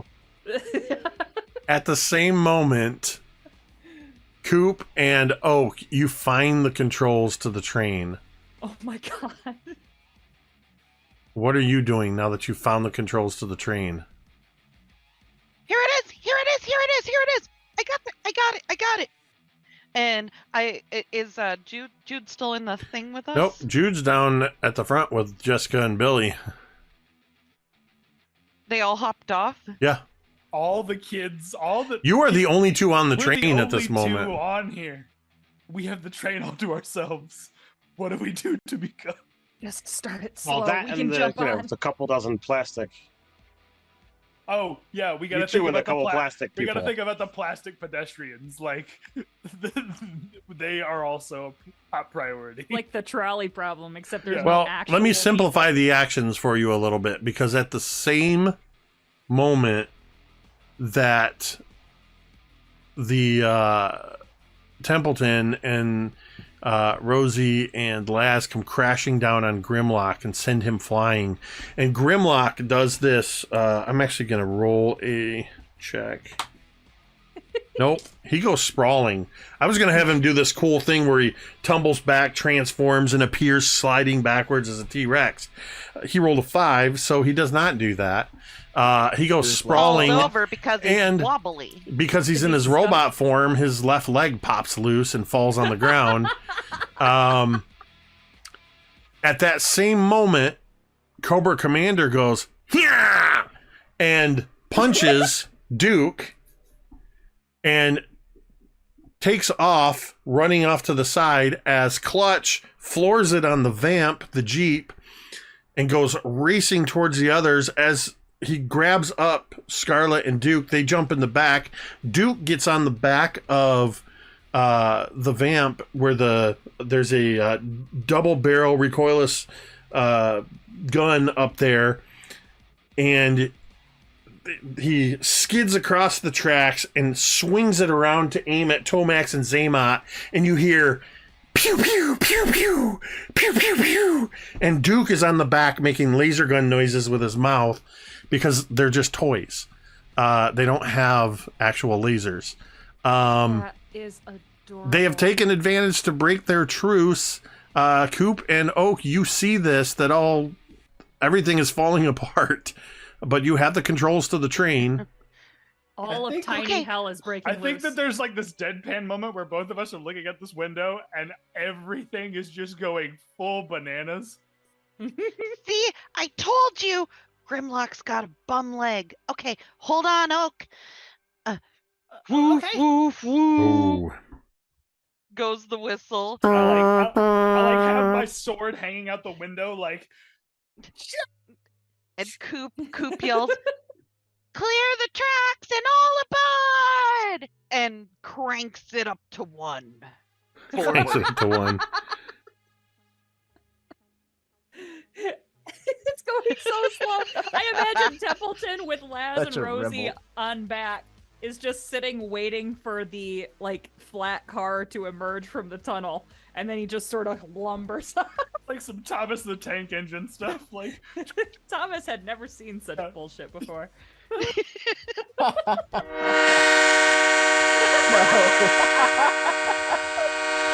I cannot. My face hurts. All right, so You're a joy, but so does mine, dude. so there's this moment in this chaos as the train starts to move. Templeton is sort of wrestling with Grimlock. Grimlock gets his foot up underneath him and he partially transforms enough to get his tail and one of his dino legs into position, and you see his head sort of flips down into his chest and the dino head comes open with the powerful jaws, and he's coming down like he's about to chomp in on Templeton with Rosie and Laz there, and you all feel what is almost like, at your scale, an earthquake.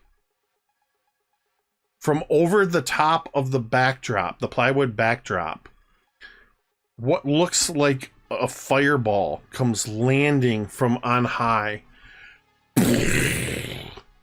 And an orange cat with a chunk missing out of its ear drops down and takes a swat at Grimlock and knocks it sprawling across the layout.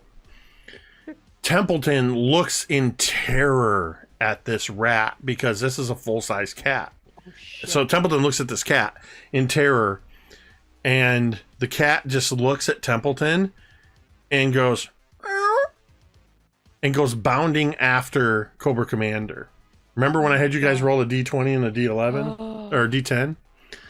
You rolled on the cat table without me tipping my hand that you were rolling on the cat table. So is this a new cat? This is a new cat. Yep. Yes.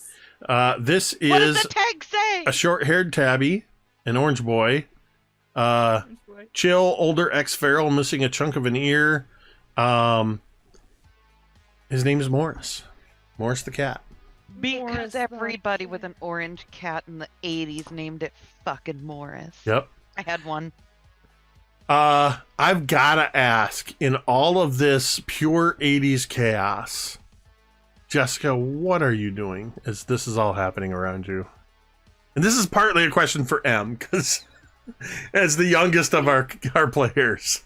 This is great playing Jessica, because she Doesn't and know M anything. have no idea what's happening. That's So, perfect. Who are all these people? are they like? Do they like hate each? Like, what's going on? Like, what's the drama here? Like, tell me. Tell me everything. She's been like, like at a tennis match, just like head like going like back and forth, trying to like figure out what is happening, and then she sees the train kind of starting to move. She's like, "Oh, thank God!" And she kind of goes and starts heading towards the train. The rest of you can see the train starting to move. With Grimlock dispatched by the cat and Cobras and Joes dispersing, the train easily starts to push through the fake plastic trees that were blocking the path. And one of the front wheels is off the rail. So you're not getting as much speed. But Templeton, with Rosie and Laz on his back, turns and he pauses for a moment, and you feel sitting on his back, and you're sort of kind of closer to the head, so you're more on the neck area. You feel the muscles tense beneath his neck as Templeton kind of curls up, and you see his front paws go up like this, and you feel the controller get hot in your hands, Coop. And not like hot potato, but it just gets warm. Can it be hot potato? And you see the lights start blinking, and the control starts twitching a little bit, and the engine starts going shoo, shoo, and there's a sudden kick, and that front wheel kicks up onto the track, and then the controls release, and you feel Templeton relax a little bit. And he kind of leans his head back towards you, Laz, and says, almost as if verbally shrugging, "It's an electronic." Oh my god. And he's gaining confidence. Yeah. And as the train starts moving, he kind of moves alongside it so that the two of you can easily step onto the train if you wish. I do. Billy, Jude is grabbing you, kind of not pulling you, but just saying, "Come on, son, we gotta, let's get back on there." And Templeton says, I will run alongside and make sure nothing else gets in our way. Let me go ahead." And Templeton runs to the front of the train once everybody's on. And you are all back on the train, and it is continuing to move along the northern edge of town. You are out of, if that was an encounter, I would say we are out of initiative order. Good. You want to drive now? Jude very happily takes the control from you. Maybe it's best if I take control from here. Oh, but Oak. Maybe if we get out of this, all right. No, come by the shop and you can play with the train all you want in its miniature form. Listen, that is probably the coolest thing I'm ever going to see in my whole lifetime. So don't even worry about it. That's perfect. It was Grimlock. Why were the toys moving on their own? I mean, that's something that I was asking too, but do you know anything about that, sir? I'm not even entirely sure why myself and a bunch of kids are shrunken down in my train layout, let alone why some of the toys from the shop have come to life. What they were doing here, I don't know. Making friends with a talking, electronically powered rat.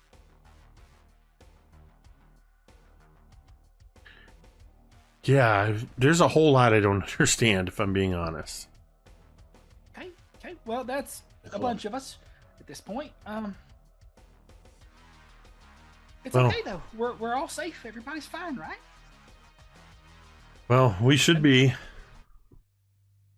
It won't be long now, and we'll be pulling up to the shoreline station, and then we can go to the lighthouse.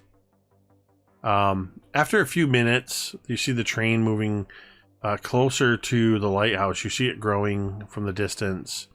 But you're moving along the northern edge, and as you get to a certain area, the train starts to turn towards the west. Or is traveling west, starts to turn towards the south. You see, kind of tucked in further to the northwest, behind some trees, some of these fake trees, and some of them are made to look like bare trees with their fingers clawing upward. You see what looks like a dilapidated old green and black house, paint peeling and chipping. It looks like a haunted house back there. And the train just rounds, and you see that kind of just off in the distance there. and then Jude starts to slow the train down, and it pulls into a small station just out on the edge of town. And he flips the controls off to the train and he says, okay, the lighthouse is just over there by the beach. We should be fine to walk over there. But he kind of puts his hands on you guys before you can even take a step out, and he just goes, okay, no, I don't see any toys. And he kind of shakes his head at the absurdity of what he just said. And I would look at Jessica and I would be like, we could have had any manner of non-violent toy. We could have had Barbies. Barbies could have been on the track, but no. It had to be the ones with fucking guns. And Rosie would, as she says the F word, kind of quiet down. So Jude doesn't tell her to watch her mouth. They could have had fucking guns. You know? They could have had fucking guns. You're right. So I'll look out there and I want to see if there's any movement because, there was a whole, huge spider out there earlier. I don't remember where in relation to where we're at now. But... It was all the way. It was actually closer to where you had the roadblock, train block, track block, blockade, whatever. It was closer to that area. You're on the opposite side of the layout from that. But you definitely keep your eyes out, looking around. You don't see anything that you really need that looks out of the ordinary beyond being in a miniature version of the town. Do we see Templeton? Templeton is sitting just a little bit ahead of the where the train has come to a stop. And he is looking at the lighthouse, and he's sitting up like this, and he's just going unmoving, staring at the lighthouse. What would you like to do? You go up to Templeton? Yeah, Laswell.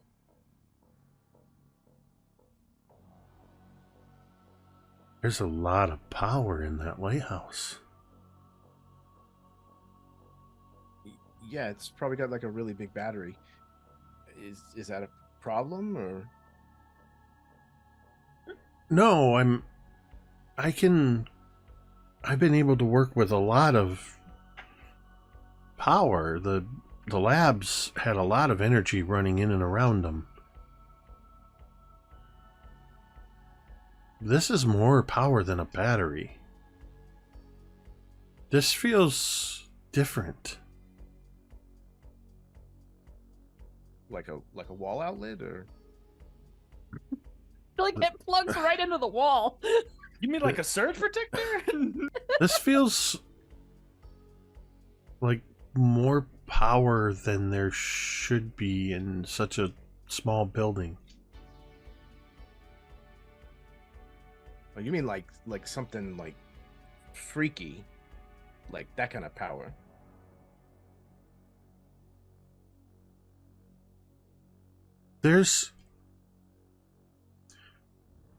When Algernon gets really angry,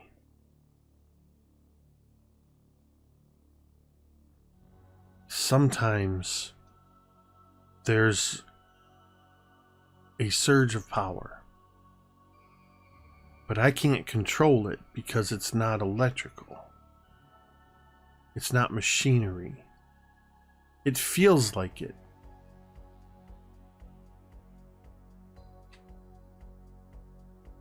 This is Templeton talking to Laz.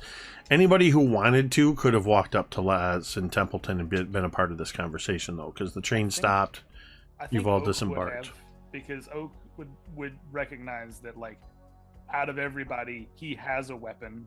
Rosie has a weapon. So, like, if I would stick they're close gonna, to Laz.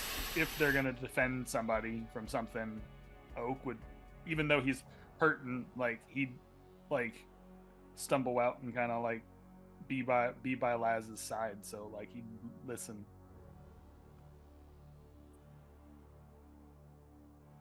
Well, I don't know if it makes a difference, but the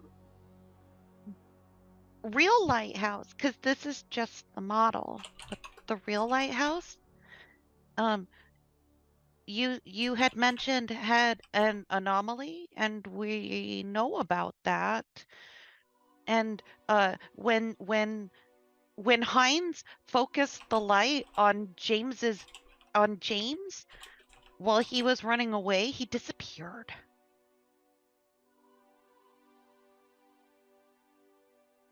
So Okay. you think like the model has like a part of the same power as the real one? Well, scaled down, right? There's a bigger lighthouse? Yeah. Templeton, it's this, do you remember where you were in the labs before? Yeah. That was like this place, but big, and that's when we were all big. And there's a lighthouse that's big too. And it was somewhere we all went, and it was very weird. Do you think?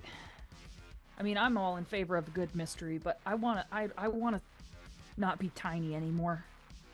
Templeton, do you think you can get us big again or not?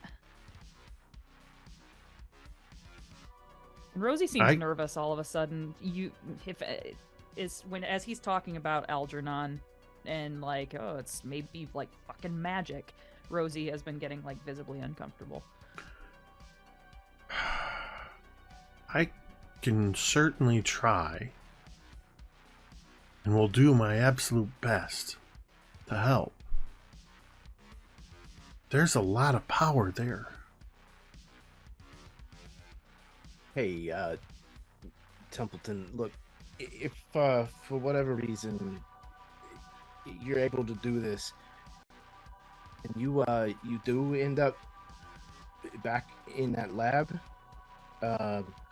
just know that I'm coming for you. All right, I'll get you out of there. Yeah, jailbreak. If you don't wind up going to the lab and stay here on the table, like, you can come with us.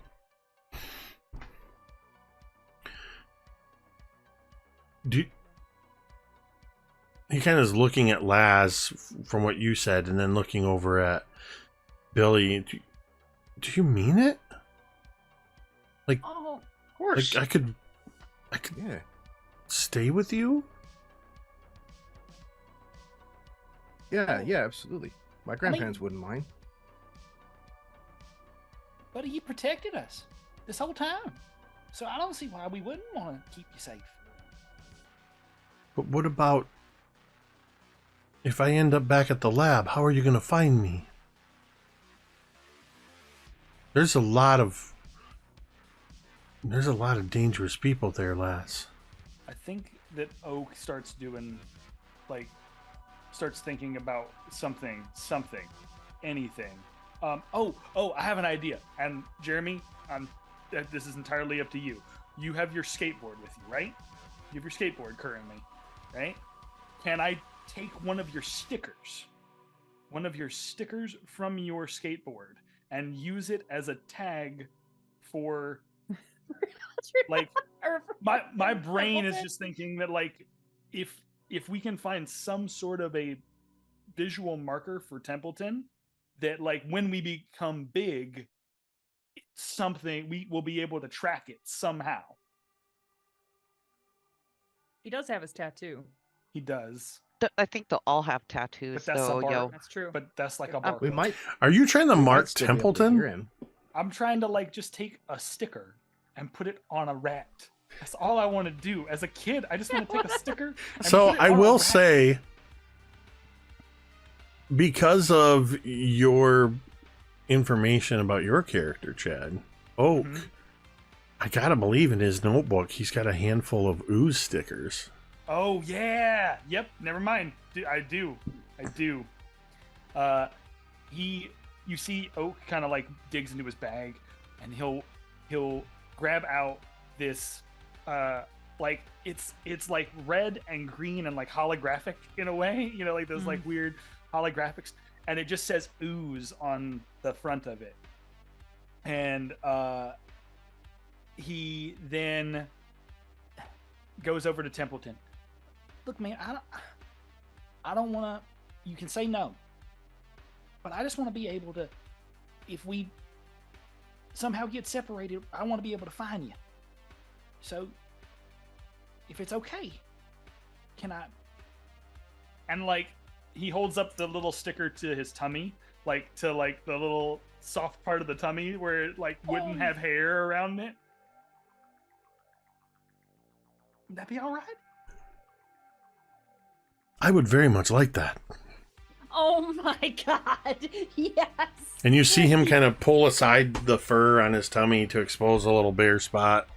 Oh, okay, buddy. And then he looks to Laz.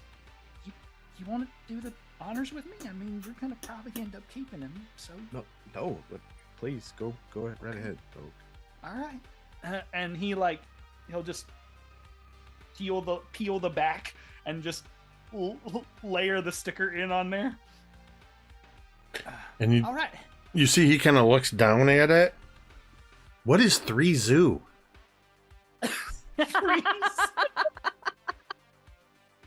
He's looking at it upside down. It's well, it says ooze, but you know what? Don't worry about it right now. Just know that if we find you, I'll be able to tell the difference between you and all the other ones if we see you. Okay. And you see he just carefully pushes the fur, kind of arranges it to cover this little sticker, but then he moves it again to look at it, and it kind of pats it, and then pushes the fur back. I love him so much. But we're really hoping you don't go back to the lab because that's the worst case scenario. But if that happens, we should have a plan. Like, you said before that you were able to open your cage. I did. Okay, can you do that ratto thing where you like smoosh down and can go underneath doors? I just opened the doors. They're all electronically locked. Why would I have to crawl under them? Most of the lab doors are sealed. There's nothing to crawl under. Have you ever tried to get outside before? That's what I was trying to do when I wound up here.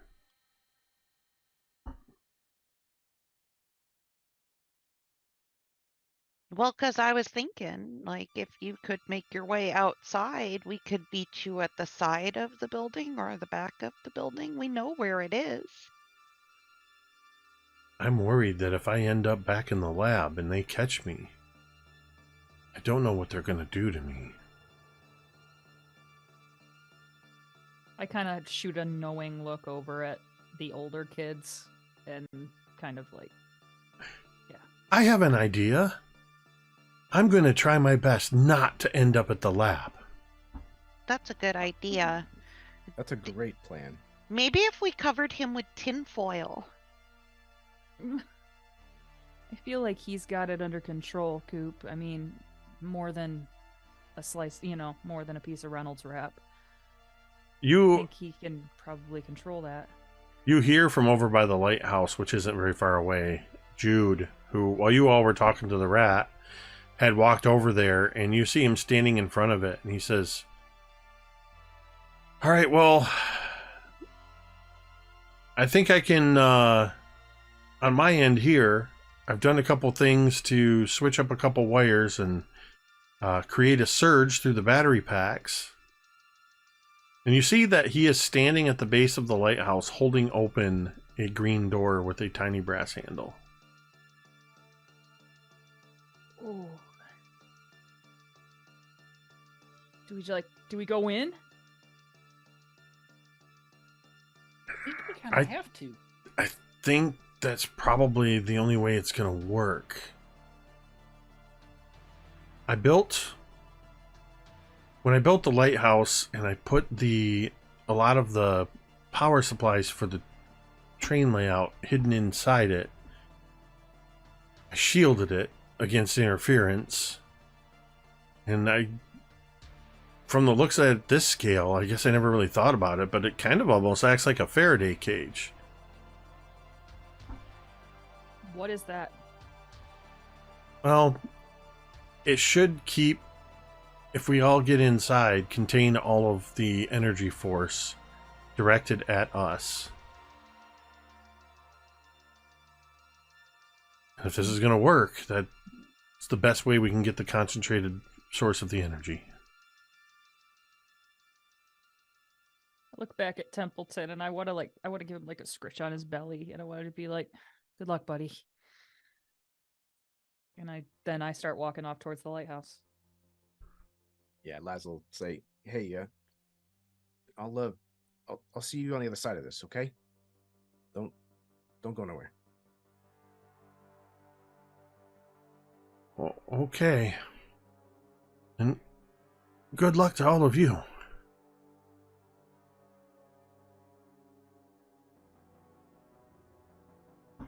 Does everybody go to inside the lighthouse then? Yep. As you all head inside, Jude turns to Templeton and says, "All right. When I start activating the lighthouse, you'll know that it's at full power when you see the light at the top start to rotate. It'll be a little bright, but I guess that's your cue to do whatever you're going to do." And you all know, when you walk in, for the most part, it looks just like the big lighthouse, except you don't see the details of the, like, where the trapdoor was hidden and all that stuff. There's instead a panel there that is open, and you actually do see what looks like a green trapdoor that's been flipped open, and you can see that there's some wires and connections, and behind this are wires and connections, and he's removed sections of the wall in there where you can see these batteries, and unlike, they're not like Duracell or anything like that, there's some kind of different battery cells, but the whole interior of this lighthouse is lined with what looks like a wire mesh, almost like a screen, with lines running up, and there's wires running to it, but there are stairs leading around, and you know that if you wanted to, you could run up partway around the top and see through one of the windows to or for that matter, you could go all the way to the top if you wanted to be able to see Templeton during this. That's your choice.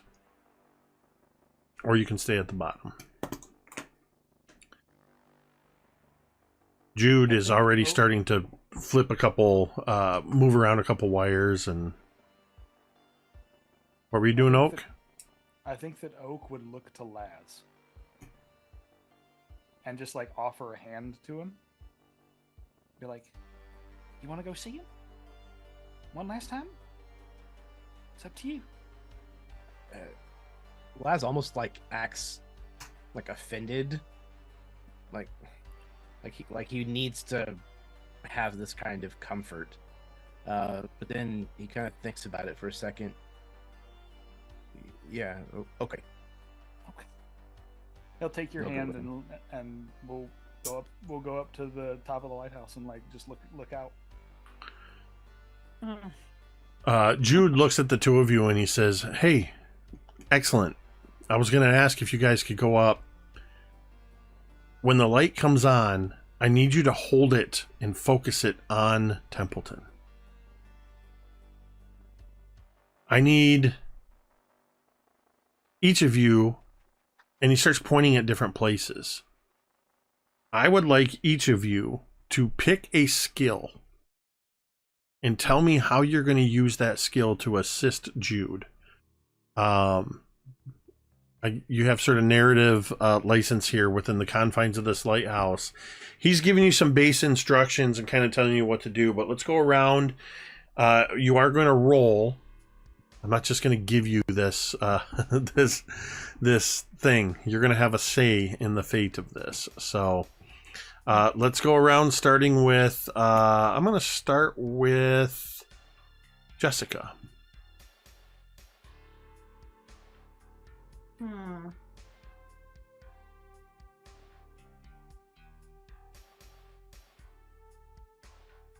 Jessica I think, is going to use on, I guess that makes the most sense, to help turn this thing, to aim it.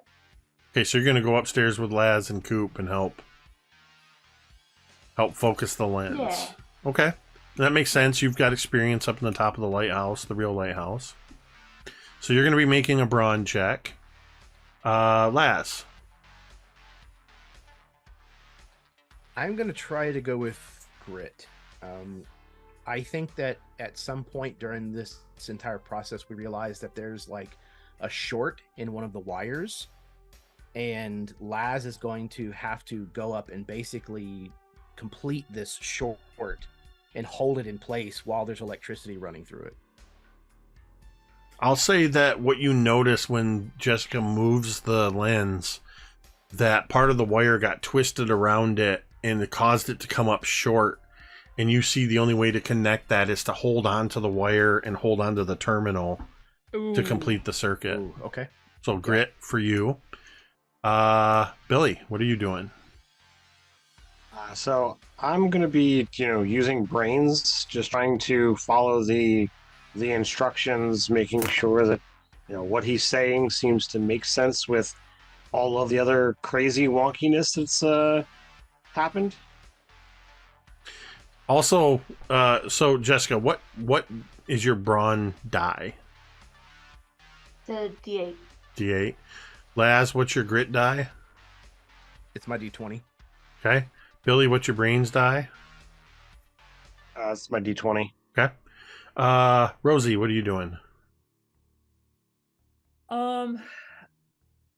Rosie is kind of so I'm narratively, and please tell me if I can't do this. I can come up with something else. Rosie's also going to use grit, but Rosie is using grit to kind of, this is a very high pressure situation, and specifically she wants to get the hell out of here to get away from all this voices in your head nonsense. And so she's really just trying to focus on following the instructions as best as she can, despite all of this insanity kind of going on around her. So she's gonna kind of bear down and be tough about it, and just follow her instructions. And grit is your D20. Okay. Oak.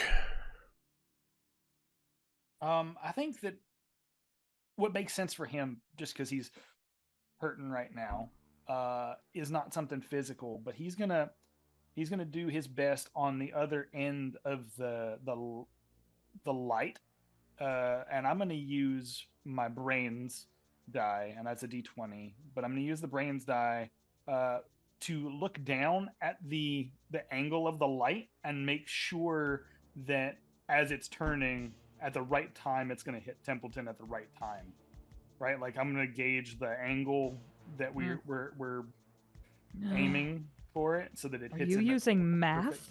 Yeah, it's like he planned it. No, and he knows some algebra, some trig. We're good, He's 12. He barely knows algebra. Let's be honest. He's very smart. Yep. But he's gonna try his best with a D20. Okay. And Coop. Well, I'd like to roll my D20. That's charm. So I guess what Coop's gonna do is he's going to whine excessively at Jude because he's scared also. So he's over by Jude like, you have to explain it to me. No, you have to explain it to me how this is gonna work on Templeton, and it's not gonna make him evaporate or disappear like it did to James.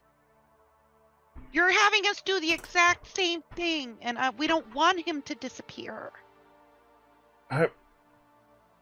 Look, kid. I'm going to be honest with you. I'm just making this shit up as we go. I have zero experience with this. There's nothing that has prepared me for what we are doing right now. The most I can do is apply what I know about this setup that I built. And you're just going to have to trust me on that. So, what I need you each to do is roll your die, and then I will get your number from each of you. So let's start back at the top again. Jessica, what did you roll? Jessica rolled a 10. Oh, okay. Dice. Laz. Laz got an 18. Okay. Billy. I have an 11.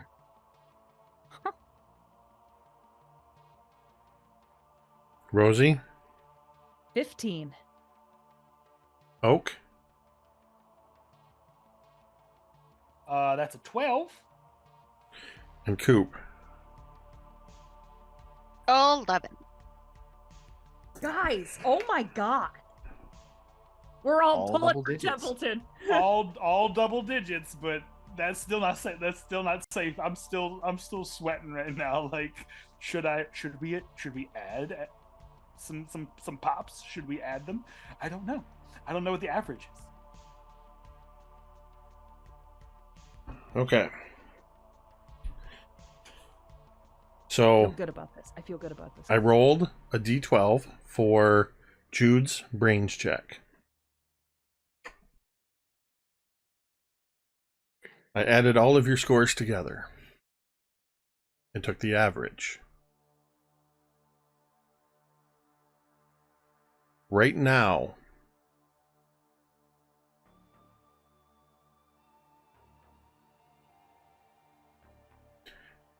it is a fail.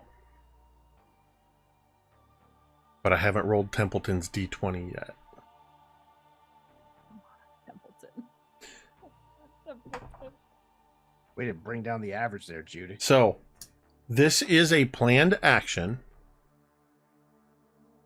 And Jude really brought Jude brought the average down because Oh, man. Jude rolled a 5 on his I was d12. gonna say, dude must have rolled like a 2. Well, the way you Just reacted, I was tanking like, us. So I'm Thank you, gonna the give you average. an opportunity here because this is a planned action, which means you can use domain pops or adversity tokens to help one another, including Jude and Templeton. I'm not going to tell you what Templeton has rolled. I'll throw my adversity token in. I have one personally. Okay. I will also throw one in. I have one still. Well, and you also have 41 up here Oh, yeah, we as have well. Let's see 41 what domain we pops. have personally first, and then Once we'll I tell right you now the we'll- final result, you cannot add additional adversity Correct. tokens. So Okay, that's why I'm not telling you what Templeton has rolled yet. you got it. So I threw in a personal third. Okay, so there's 3 so far. Anyone Anybody else? else? Can we put in 2 pops? I was just gonna say make it a 5. I agree. Okay, Ted. so we're going to add 5 to that. So that's going to take us to what, 36, I believe. You can have 4 of Coops. Okay. I'm So- Coop. I have so many tokens, y'all. Coop fails a lot. So, all right, we're at 36. So that's going to be 9 total. So we had 8, and then Coop, how many did you add? 4. 12 total. Wait. No, you had 3. You each gave 1, and then you gave 2 domain pops. So that made you at and then 5. Coop gave- But and you then just- Coop gave- You and just then Coop gave subtracted 4. 5. We gave 5 domain. No, I pops. didn't. Did I? Yes. Yeah. You took We us had from 40 to 41. 35. You were at 41. Yeah. Oh, sorry. I'm cool with giving 5 domain pops. Hold on. Same here. No, I just forgot to I said 36 instead of 39 in my Okay. head. So hold on. So we So got there's 2 domain pops. That brings us to 5, and then Coop added how many? 4, so that'd be a 4. plus 9. We good with a plus 9 total, team? I think we should add one more Let's make it a domain solid pop 10. Just to make it a 10. I agree. Yeah. Yes. All right, Solid so 10. Might Yes. as well. Make it a nice round figure. all right, And to so make that one more time. Nice round figure, just like Templeton. Oh, Buzz, I love him. I hope he doesn't die. I will Me too. literally cry. that was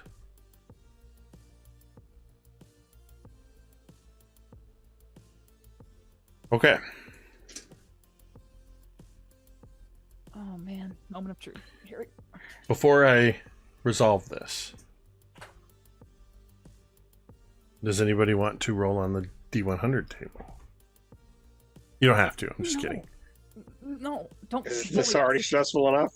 No, I feel good about this. You I think we're all- gonna save Yeah. Templeton. You all are working together, trying to do everything you can. You're thinking happy thoughts. You're encouraging one another. You're focusing on what you're good at.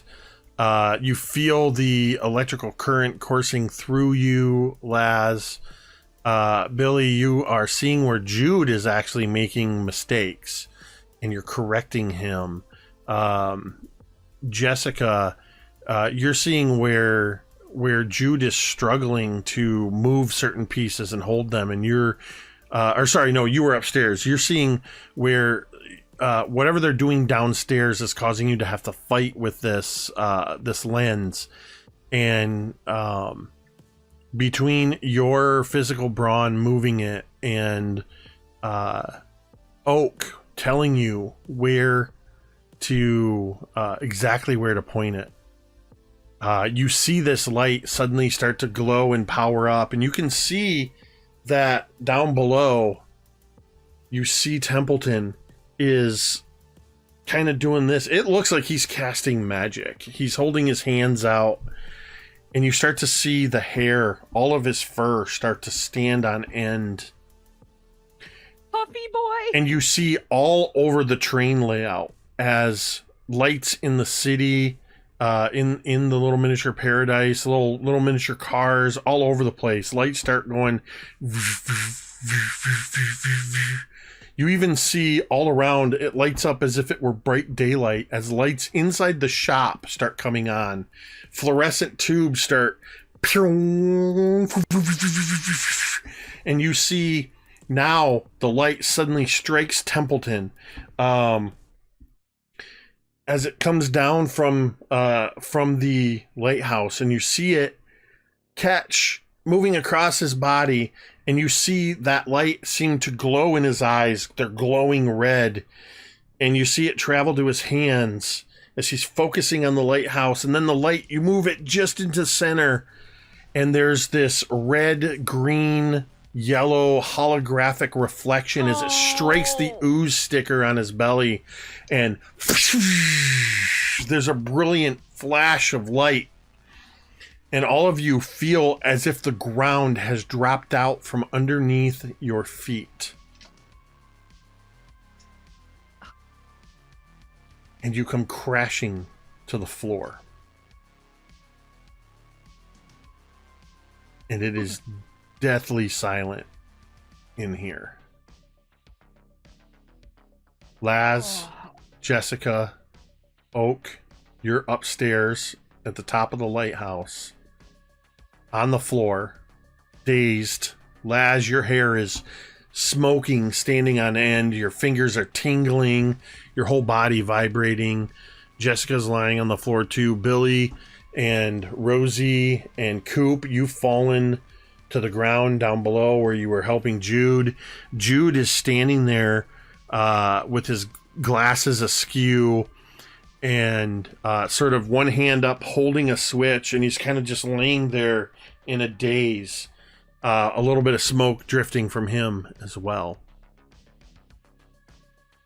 Oh. Are we dead? Did it work? Did it work? I can't see anything. Ah, open your eyes, Oak. Oak's upstairs. You're downstairs. Oh, sorry. Rosie. I mean, you can probably hear me from there. Rosie, you see that the door to the lighthouse is slightly ajar. I would scramble to it and open it up. You open up the door to the lighthouse, and the camera sort of follows in behind and moves past as we see the waves of Lake Michigan crashing across the beach as you step out of the front of the actual lighthouse on Paradise Beach, and you see some 30 feet away in the sand a little white lab rat. I run over to him. I want to. You run over to Templeton, and he is lying on the ground, unmoving. And that's where we're going to end this session. You're a monster. You mother. So here's what I will tell you. Templeton rolled a 2 on a d20. With your additional 10, you brought the total up. The average was still only 10.4. I even did the math that if Templeton wasn't included in the average and was a bonus, you still came in at 11.75. You missed the DC by a 1/4 of a point. So it's not great, but it's not terrible. So you are all back in the world, you think, as far as you can tell. Templeton is a normal-sized rat. Rosie's on her knees in front of Templeton and scoops him up in her hands and sees Templeton unmoving. And that is, we will pick up next week and see what is going to happen from there. Oh. This place sucks. I know we wanted to keep... Well, it's... Bingo! We're already a little... Well, I'm Did you glad just you're say I happy hate this to place? know. I did, Place yeah. So this place sucks. That would be bingo for me. We were Oh. right at the... I mean, we're already 10 minutes over, so I want to be respectful of the agreed to time. Jesus. So... Oh. That was a zany session.